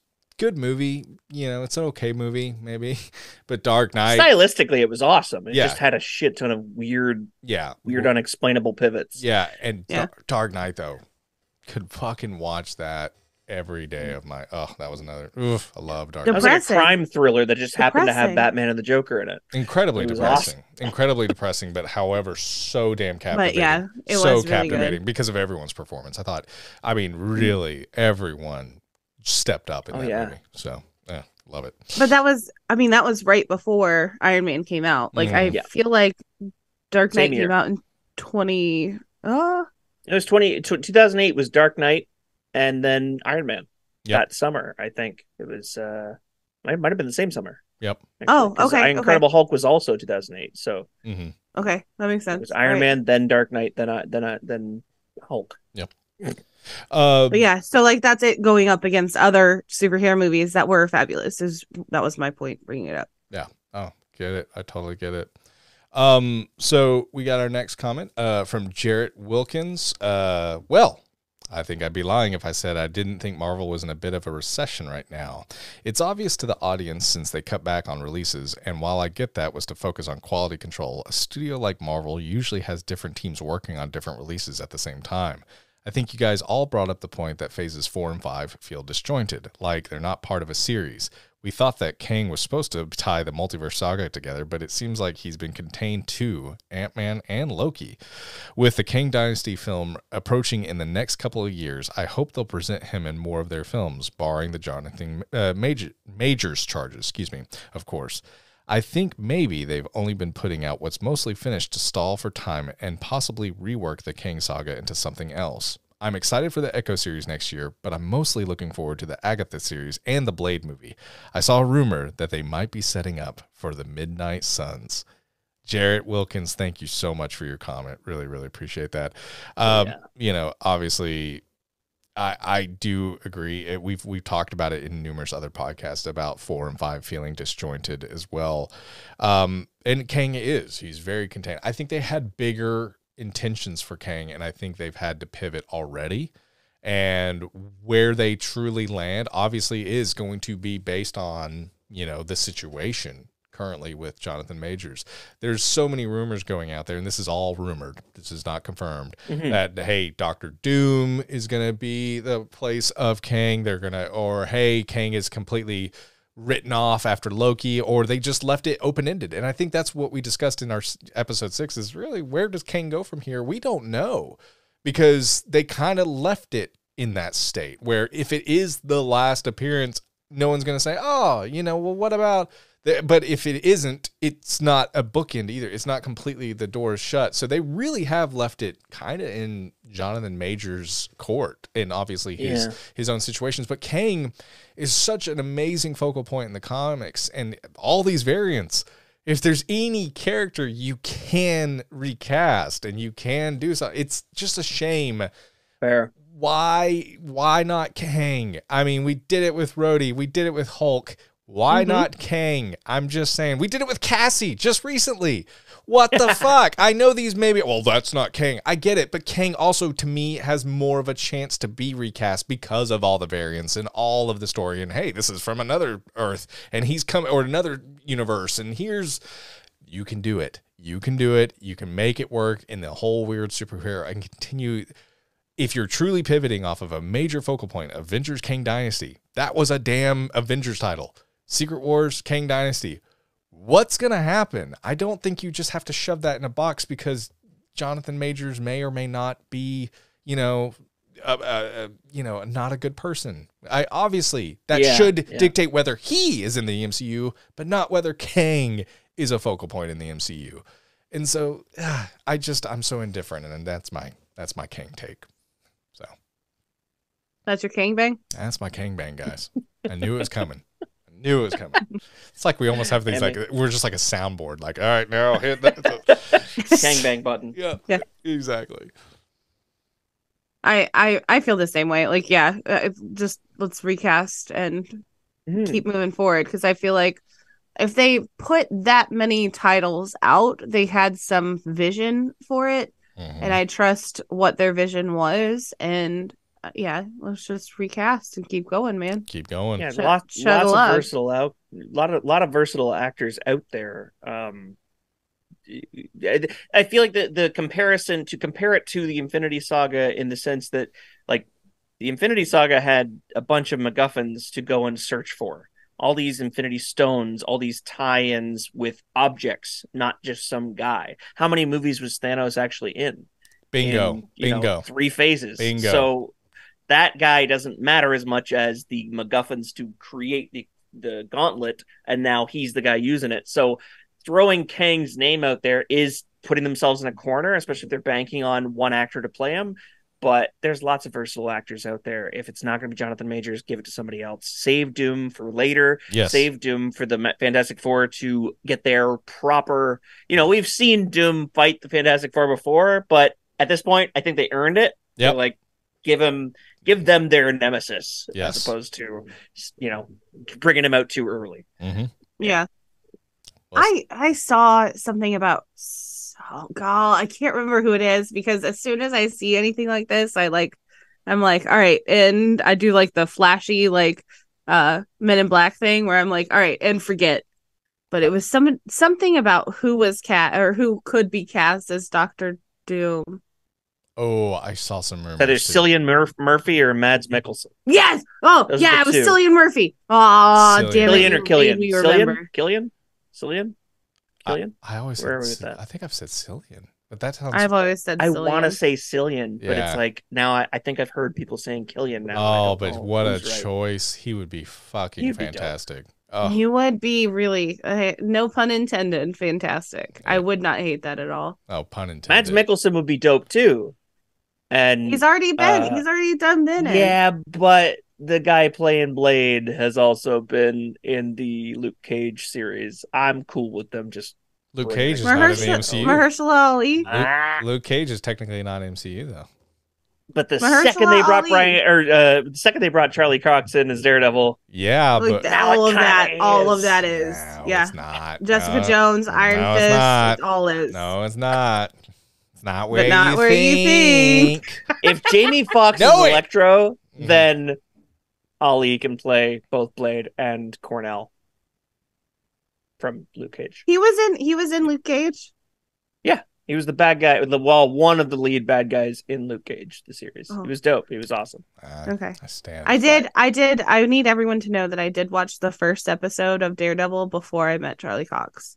And that first episode alone, like, I want to keep watching. I just It's haven't good. had a chance to. Do it. Yeah. Do Yeah. it. All you get is more Cox. And who doesn't want more? Can't Cox? wait. All Can't right. wait. So, hey, speaking of someone who saw Charlie Cox with you, it's Whitney. Whitney. Hi, Whitney. She said, "Wow, I'm super late posting, youngins. So I'm a Marvel fan. I'm also not a film critic. I either like movies or I don't. I understand that some people expect a lot from Marvel because we've gotten such amazing accomplishments like Endgame and Infinity War and Black Panther, etc., etc.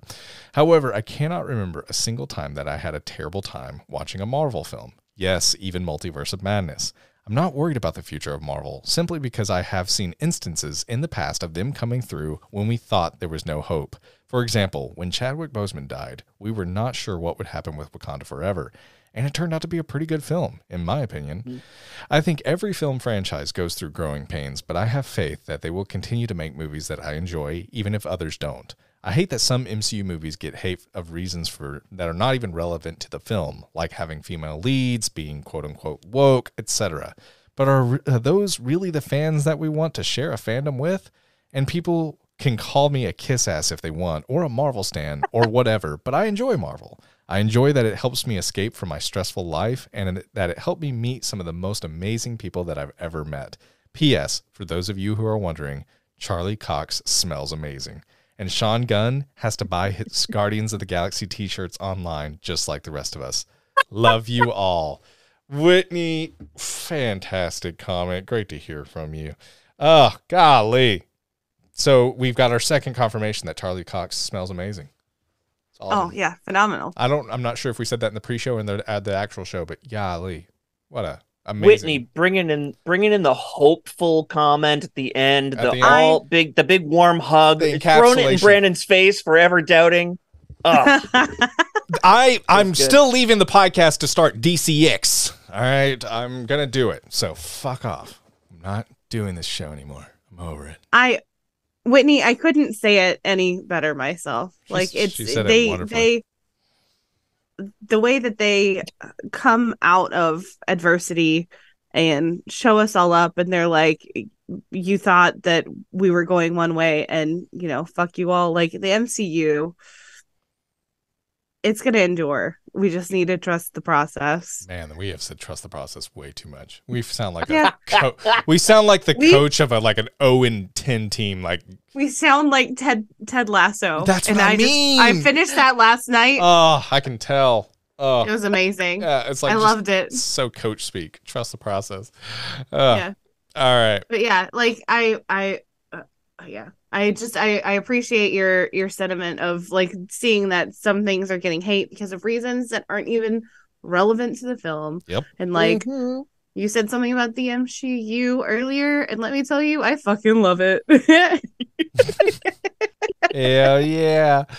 Well, thank you, Whitney. I think you just nailed it perfectly. It's hard to even add context. I think it was such a rounded answer of, hey, guys, this shit's good. Even it's like it's like sex. Even when it's bad, it's good. I mean, it's or like pizza. Maybe that's a better reference. Yeah, because some sex is bad. Oh, and it's just bad. I get mine with extra pepperoni.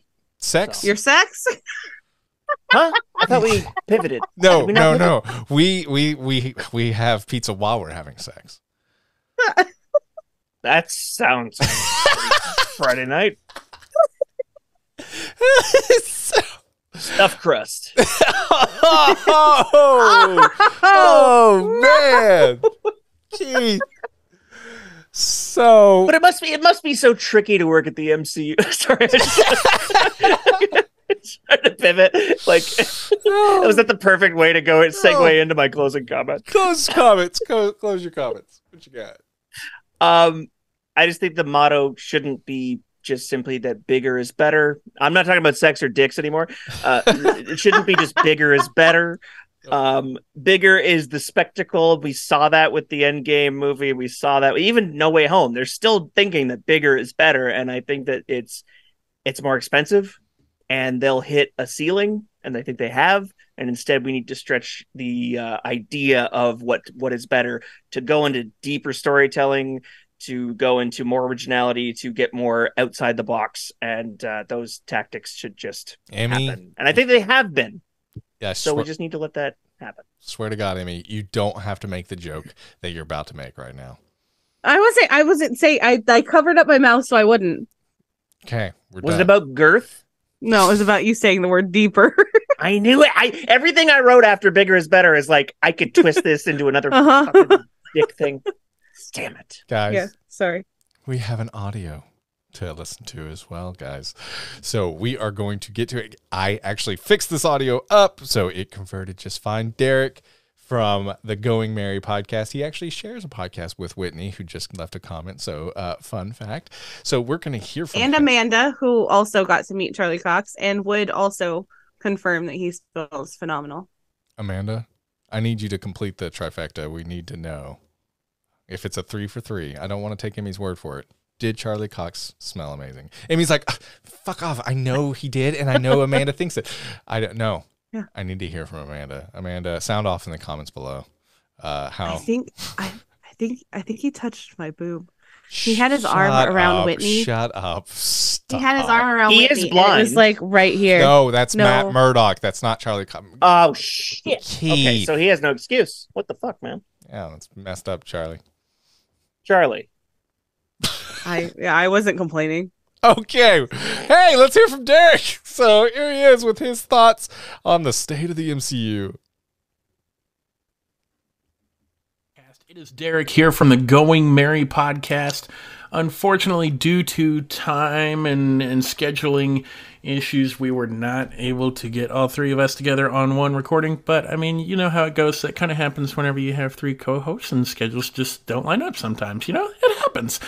But I have already recorded this multiple times, and it's too long. I have too much to say, and it's too long. So we're just going to get right the fuck into it. The past of the MCU, or recent history of the MCU, has scared me for the future. Phases 4 and 5 have been all over the place, inconsistent with the quality. Like, you've got your few shows like No Way Home, Shang-Chi, Far From Home, Guardians 3, Black Panther. The Marvels I would put up there in the top tier of Phase 4 and 5 movies. You know, and then there's a few that are good. Like, I enjoyed Black Widow. It's not great. It's not up to the normal quality of MCU projects. And then you've got, like, Eternals, which is good. You know, I enjoy Eternals. And then there's some shitters. There's quite a few shitters, and it's not just kind of a shitter. It's bad shitters. You know, I'm like this with Quantumania, okay? I enjoyed that movie because I love Paul Rudd, and I loved some of the lines in it.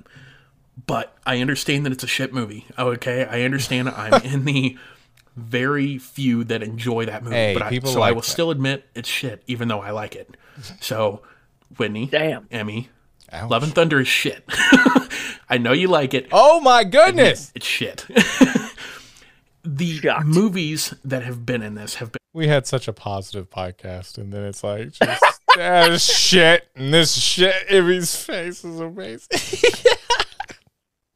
It's good. Whitney bringing it home with positivity. And then Derek, Derek just shits on Smash it. it. Like, fuck that shit. Derek, let's get back to some shit. Here's some more of Derek. place. Phases 1 through 3, you could go into a Marvel movie knowing that this was going to be a good movie. And every once in a while, you would walk out disappointed. It's kind of flipped now. You're walking into this movie kind of expecting a disappointment because of recent history of Marvel. You know, and then every once in a while, you'll get something that'll knock it out of the park. And that sucks that it's flipped like that. It has made me not really trust Marvel anymore. Emmy's clutching And her pearls. There is no story now. There's no tension that's building. You know, for those people that really pay attention, you know Kang Dynasty is coming up. So you know they're building toward Kang. You know who Kang the Conqueror is. So you know that he's going to be the big villain that they're building toward. But if you didn't know who Kang was, if you didn't know that Kang Dynasty was coming, would you really feel the tension that's been in Phase 4 and 5? Are you feeling it? Because I'm not. Are you feeling the multiverse? Because we've had it in 3 projects, including Loki, Multiverse of Madness, and No Way Home. Even though, because like Quantumania talked about the multiverse, but it didn't really deal with the multiverse outside of Kang being there, who is a multiversal villain. Like, what are you building toward at this point? The first 3 phases, all these movies connected. Even if it was just 1 or 2 lines They connected. Even if it was just a small little 2-minute post-credit scene, it connected to the next movie that was coming out. And all of that is gone. We touched base We get on a that. post-credit scene now. It might connect in 6 years if we're lucky. We did say that. Okay. Yeah. Nothing connects lately, and that sucks. Like I said, there have been movies that I've enjoyed over the recent history of the MCU, but overall, it has been a disappointment. So Overall, it's been a disappointment. There's Emmy's clutch those pearls again. Oh, and I think Keith has turned into Robert De Niro as well. So,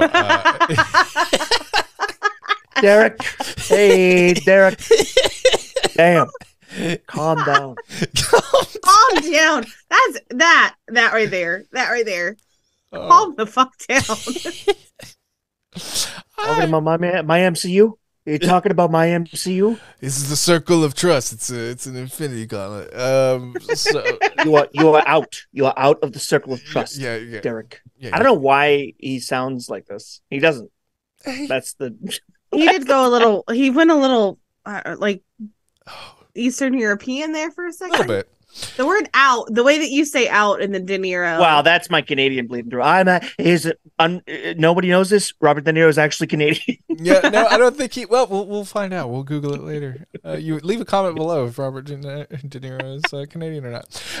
But yeah, I think this is actually kind of good. Emmy, I know you've clutched your pearls 500 times and you've told him to calm down, and I know you're even giving me a look now. Like, how dare you, Brandon? I like opposing views. I like the discussion. I think it's important that all sides get heard.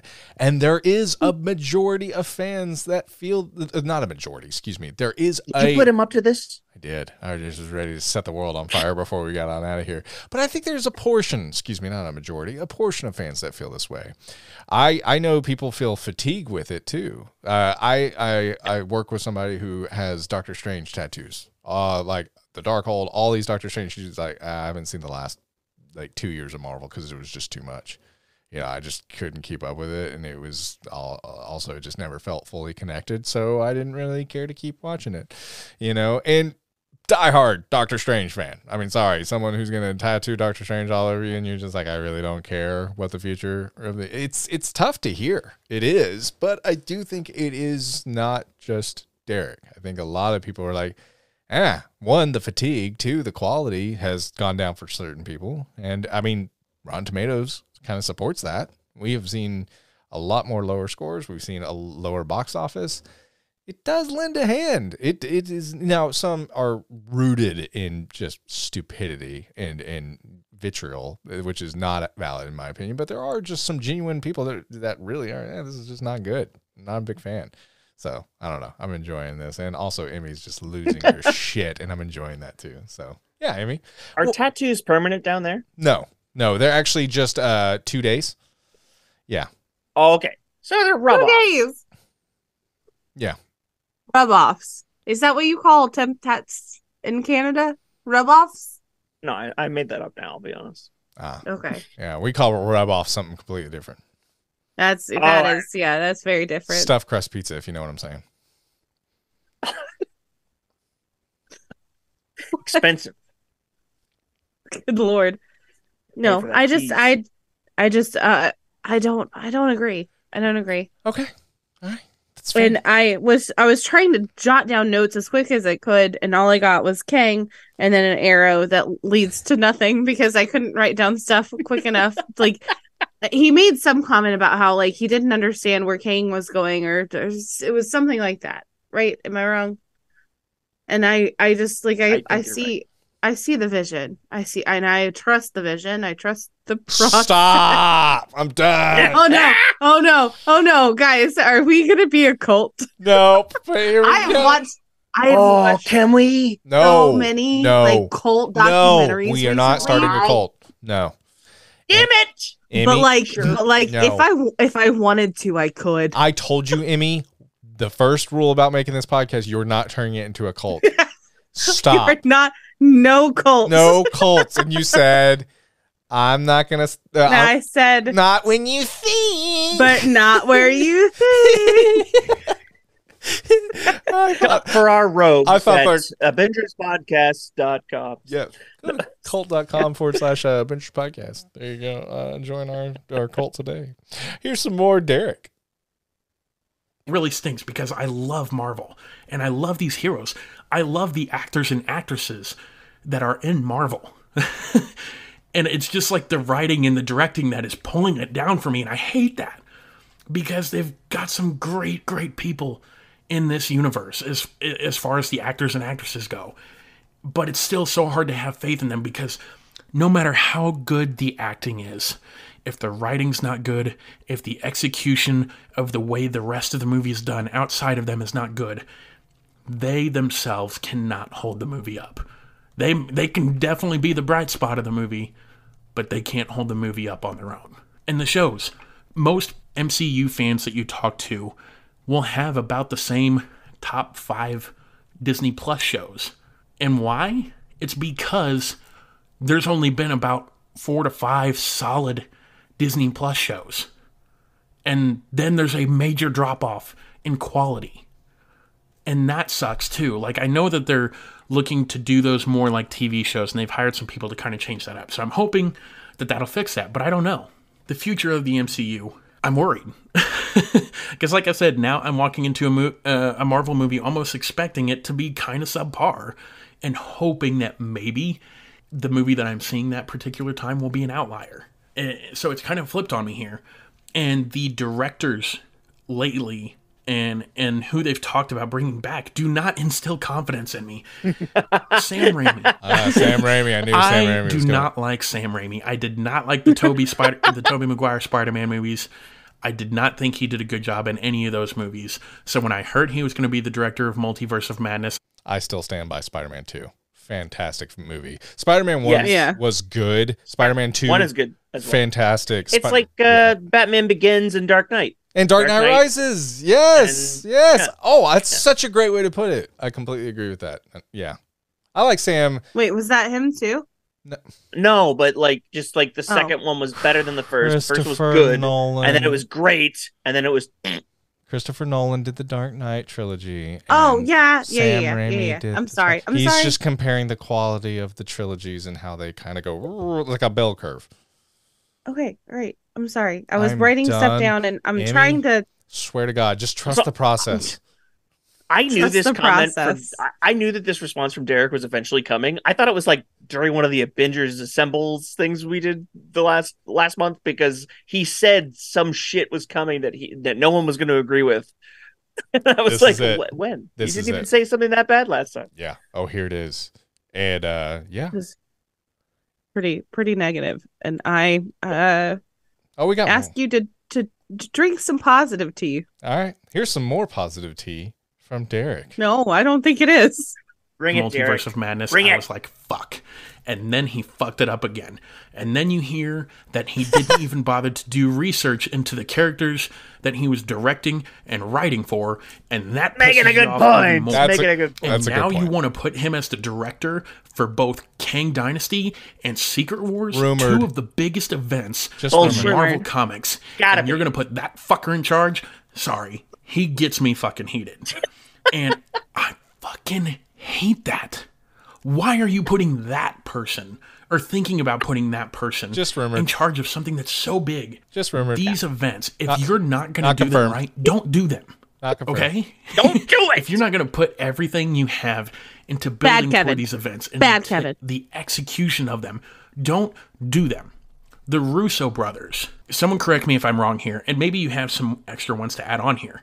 They did the first ready. Avengers, Winter Soldier, Civil War. No, they did and not I'm pretty do- sure they did Infinity War. They and did not. Endgame. They did not All do of the those first are Avengers. fucking amazing. Winter Soldier, movies. Civil War, And you hear these. Infinity War, and Endgame. Just Yes. 4 movies. 4 movies. It was the 3 Cap movies. No, they excuse me. No, the was 2 just Cap 2, movies. yeah. The 2 Cap movies. They did Winter Soldier, yeah. Civil War and Infinity War. You're right. Infinity War and Endgame. They did Yeah, not. they do- like revamped Captain America as a character, and then they just fucking went off. being given movies. Yeah, they were like, "Hey, since you did that revamp, do you want to like put him against Tony? Hey, since you did that really cool scene at the airport, you want to take over Infinity War? Hey, since you're fucking wonderful, since these are 2-parters." They knew they were doing it. It was Infinity. Since you're beautiful. You're beautiful. Yeah, It's true. Russos. I love that song, and I also love James Blunt. And anybody can fight me. I saw that movie. I don't know what to do. I will assemble with you. James Blunt, We're all everybody. He singing different songs. James Blunt Available on iTunes. allegedly just joined the show. Thank you for joining us, James. We appreciate it. Oh, thanks for having me. We really appreciate it. Thank you, alleged James Blunt. That's his real voice. That's his real voice, That allegedly. sounds like Mr. Hanky. It really does. All right, well, I'm going to go have a Christmas poo. I'll see you later. All right, James. Thank you for allegedly coming on. We appreciate it. All right, back to Derek. No problem. No problem. Mr. Hanky, the Christmas poo. All right, anyway, here we go. Quotes about Secret Wars. They're like, yeah, I don't want to be near those. Those are too big of a project. And that's why those guys need to be the directors of Kang Dynasty and Secret Wars. They know how big of a project it is, how tough of a task Russos? that is. Those guys are going to nitpick everything. Sure, you may not want to do it. Kevin Feige, give them a blank check. Either give them a blank check to do it right, Yeah. or don't do it. I don't care. If they Marvels have to didn't split make it back up into their 3 budget last movies. week. Here's a If blank they're doing check. it, if they are doing 3 Avengers movies, and I realize that's a lot of time and a lot of money, but they're going to get it done fucking right. Okay? Let them have all of the creative thinking. And all the money. Let them do the writing. Let them execute what they need to execute to get them done. Either that or don't do it. Don't I do it. don't know where the MCU's I don't going. fully disagree Okay. with what he's I saying. don't. No. The And Russos I'm would do just- great. Yeah. But it need to be them. Yeah, I don't think it has to be. Sorry, I didn't know we we were going to pause. No. But I agree. Hoping Yeah. that they get a change going soon. I know this past year we've had a lot of stuff coming out, and over prior years we've had a lot of stuff coming out, and now they're going to start focusing on quality, and I hope it changes. I really do. But at this point in time, there's really not much that I have faith in. Robert Downey Jr. is no longer here for me to have faith in. Chris Evans is no longer here for me to have faith in. Damn. Chris Hemsworth is a great Thor, but Amon the writing and Vellani, directing Tom has Holland. failed him. Those are 2 I have faith So in. I can't have faith in his movies. Simu Liu. Tom Holland, I have faith in. Simu Liu. He's like the only hero that is still kicking out movies that I can have faith in. James Gunn and the Guardians, I have faith in, but of course they're done too. Okay? Moon Knight, Oscar Isaac, I have faith in him. Okay? And the director of Moon Knight did a great job. Not as good I'm as imagining him with, like, a She-Hulk bucket just, like, bailing Tatiana out Maslany. They did a great job. She-Hulk was better than Moon Knight. But Oscar Isaac.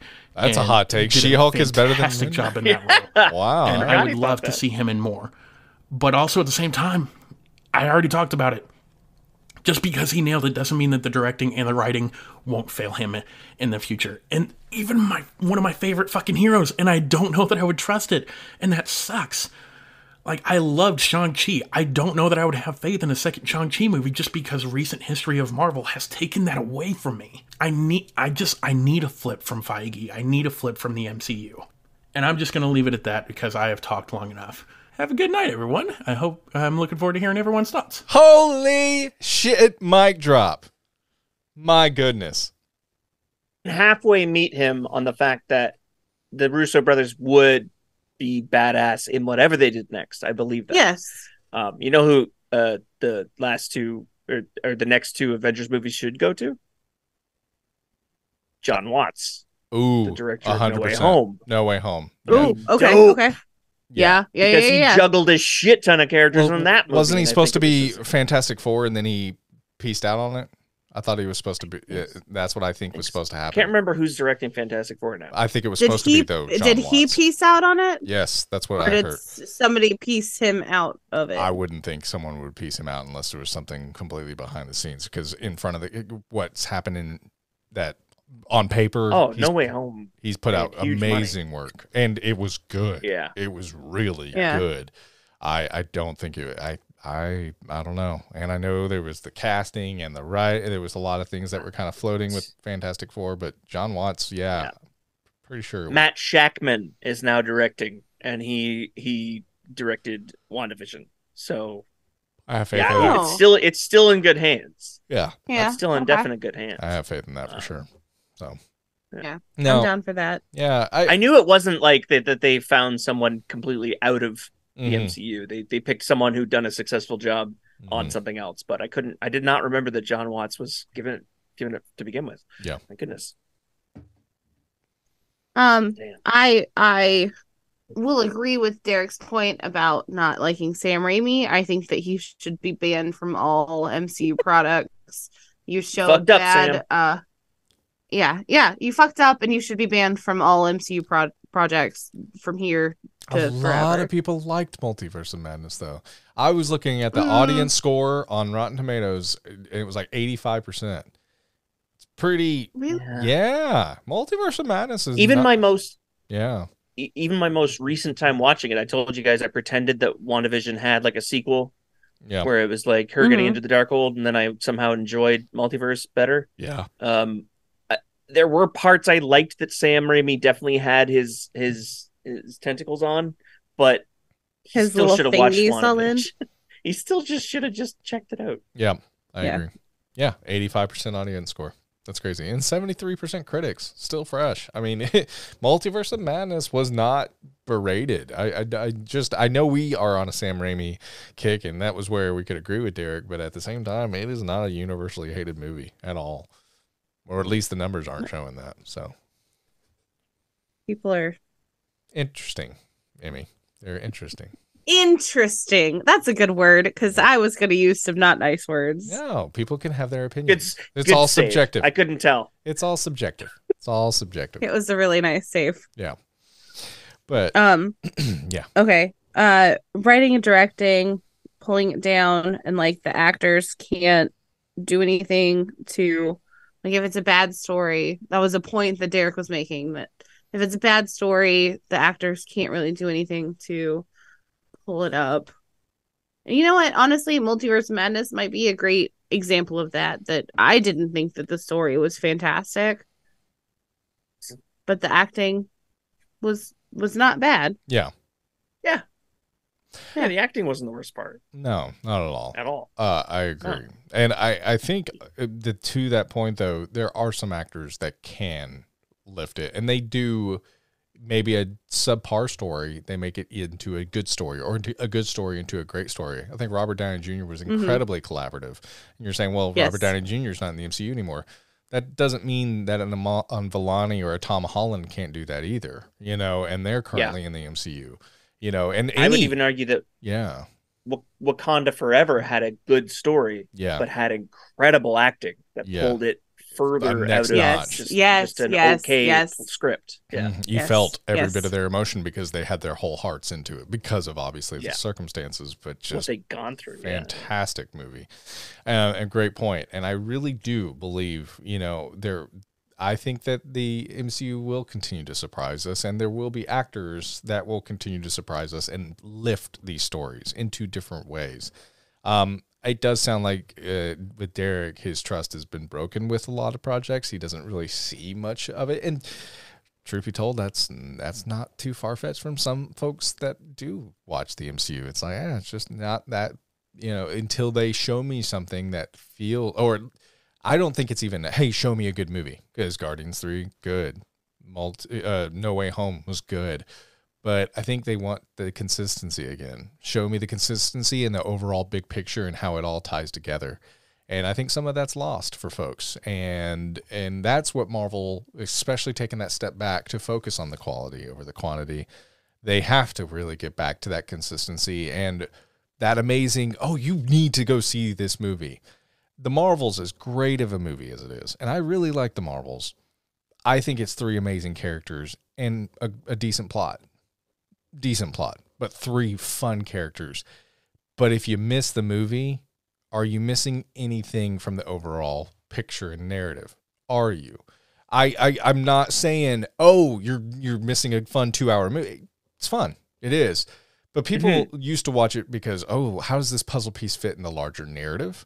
But also, holy shit, you should see Miss Marvel, Captain Rambeau, and Captain Marvel in this. They really dig their heels into this crazy thing. Like, I just feel like we have to get better and better at, taking these three amazing characters and surrounding them with a must-see story as well. And a story, worthy, because those three have it. They have it. And once again, three actors that I think elevated, an okay movie into a good to great movie. But gosh, surround that with a powerful and meaningful and deep story. Holy shit. Yeah. The sky's the fucking limit. We wouldn't be talking about 197 million right now. So yeah, it's the difference between a fantastic cinematic franchise and a collector's item. Yeah. And if all you feel you need to do is collect all the pieces to get the full set, then that's not saying much for each individual piece. Yeah. They should all be treated with the same amount of respect and the same amount of care and love. That would be dope. Yeah. Well said. I said that word a lot tonight. Dope. Fucking dope. That's ill, man. Amy's Skeet. Don't skeet everywhere again, please. I'm so sick of cleaning my walls. We have to clean. Keith's room looks like a Jackson Pollock painting. Shout out Guardians of the Galaxy. Again. Yeah, again. We always have to clean up after the show.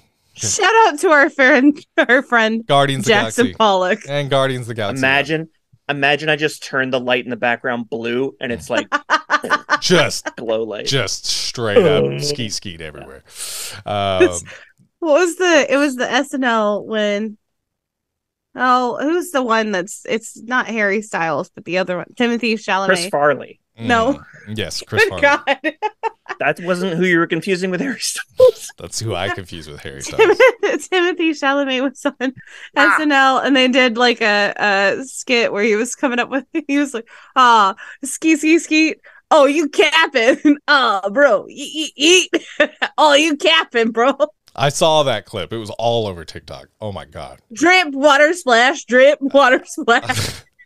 That's where we're at now. Oh gosh. Yeah, so that's where my brain lives 100% of the time. Yeah. Well. Yep. Guys, bring an umbrella. Thank you so much for joining us, and thank you, Keith and Emmy, for just being willing to jump right in with me and kind of just trust the process. And thank you to our incredible listeners who reached out, shared their thoughts, both good, bad, or indifferent. I think it's always wonderful to hear from you all. So thank you so much for sharing your thoughts. And we love hearing from you guys. Overall, hey, we're going to be back reviewing the What If series a little bit later this month. So Brandon's so excited. Oh, cannot wait. Cannot wait. You may see something pop up on YouTube, youtube.com/the ABINGERS. Just keep an eye out on there. Who knows? We're just kind of floating now. We're just kind of breezing. Next month, Echo. We'll be reviewing Echo. Cannot wait. X-Men 97 should be out Q1, somewhere around there next year. So we'll be back with that as well. A lot of MCU content. We're not giving up. We're trusting the process, and we're going to review it all for you. So stay tuned. We'll be here reviewing it all, and we love you guys so much. And thank you for supporting us and supporting the MCU. Even sometimes when they're like, a little frustrating. I had to walk out of that movie. Or, hey, I don't really trust them anymore. Or, hey, oh, yeah, it's been good. Shit. I like it. So appreciate you guys. Appreciate Emmy and Keith. I really missed talking with you guys. Thank you so much for joining us. If you want to support the show, you like the show, consider giving a 5-star rating on your podcast platform of choice. We really, really appreciate that support. And if you want to join our Patreon, patreon.com/ABINGERS podcast. Leave a comment. Let us know what you think next time we do an Ask our ABINGERS question and start a podcast after it. So thank you so much. Emmy, do we have any credits names to get to? What?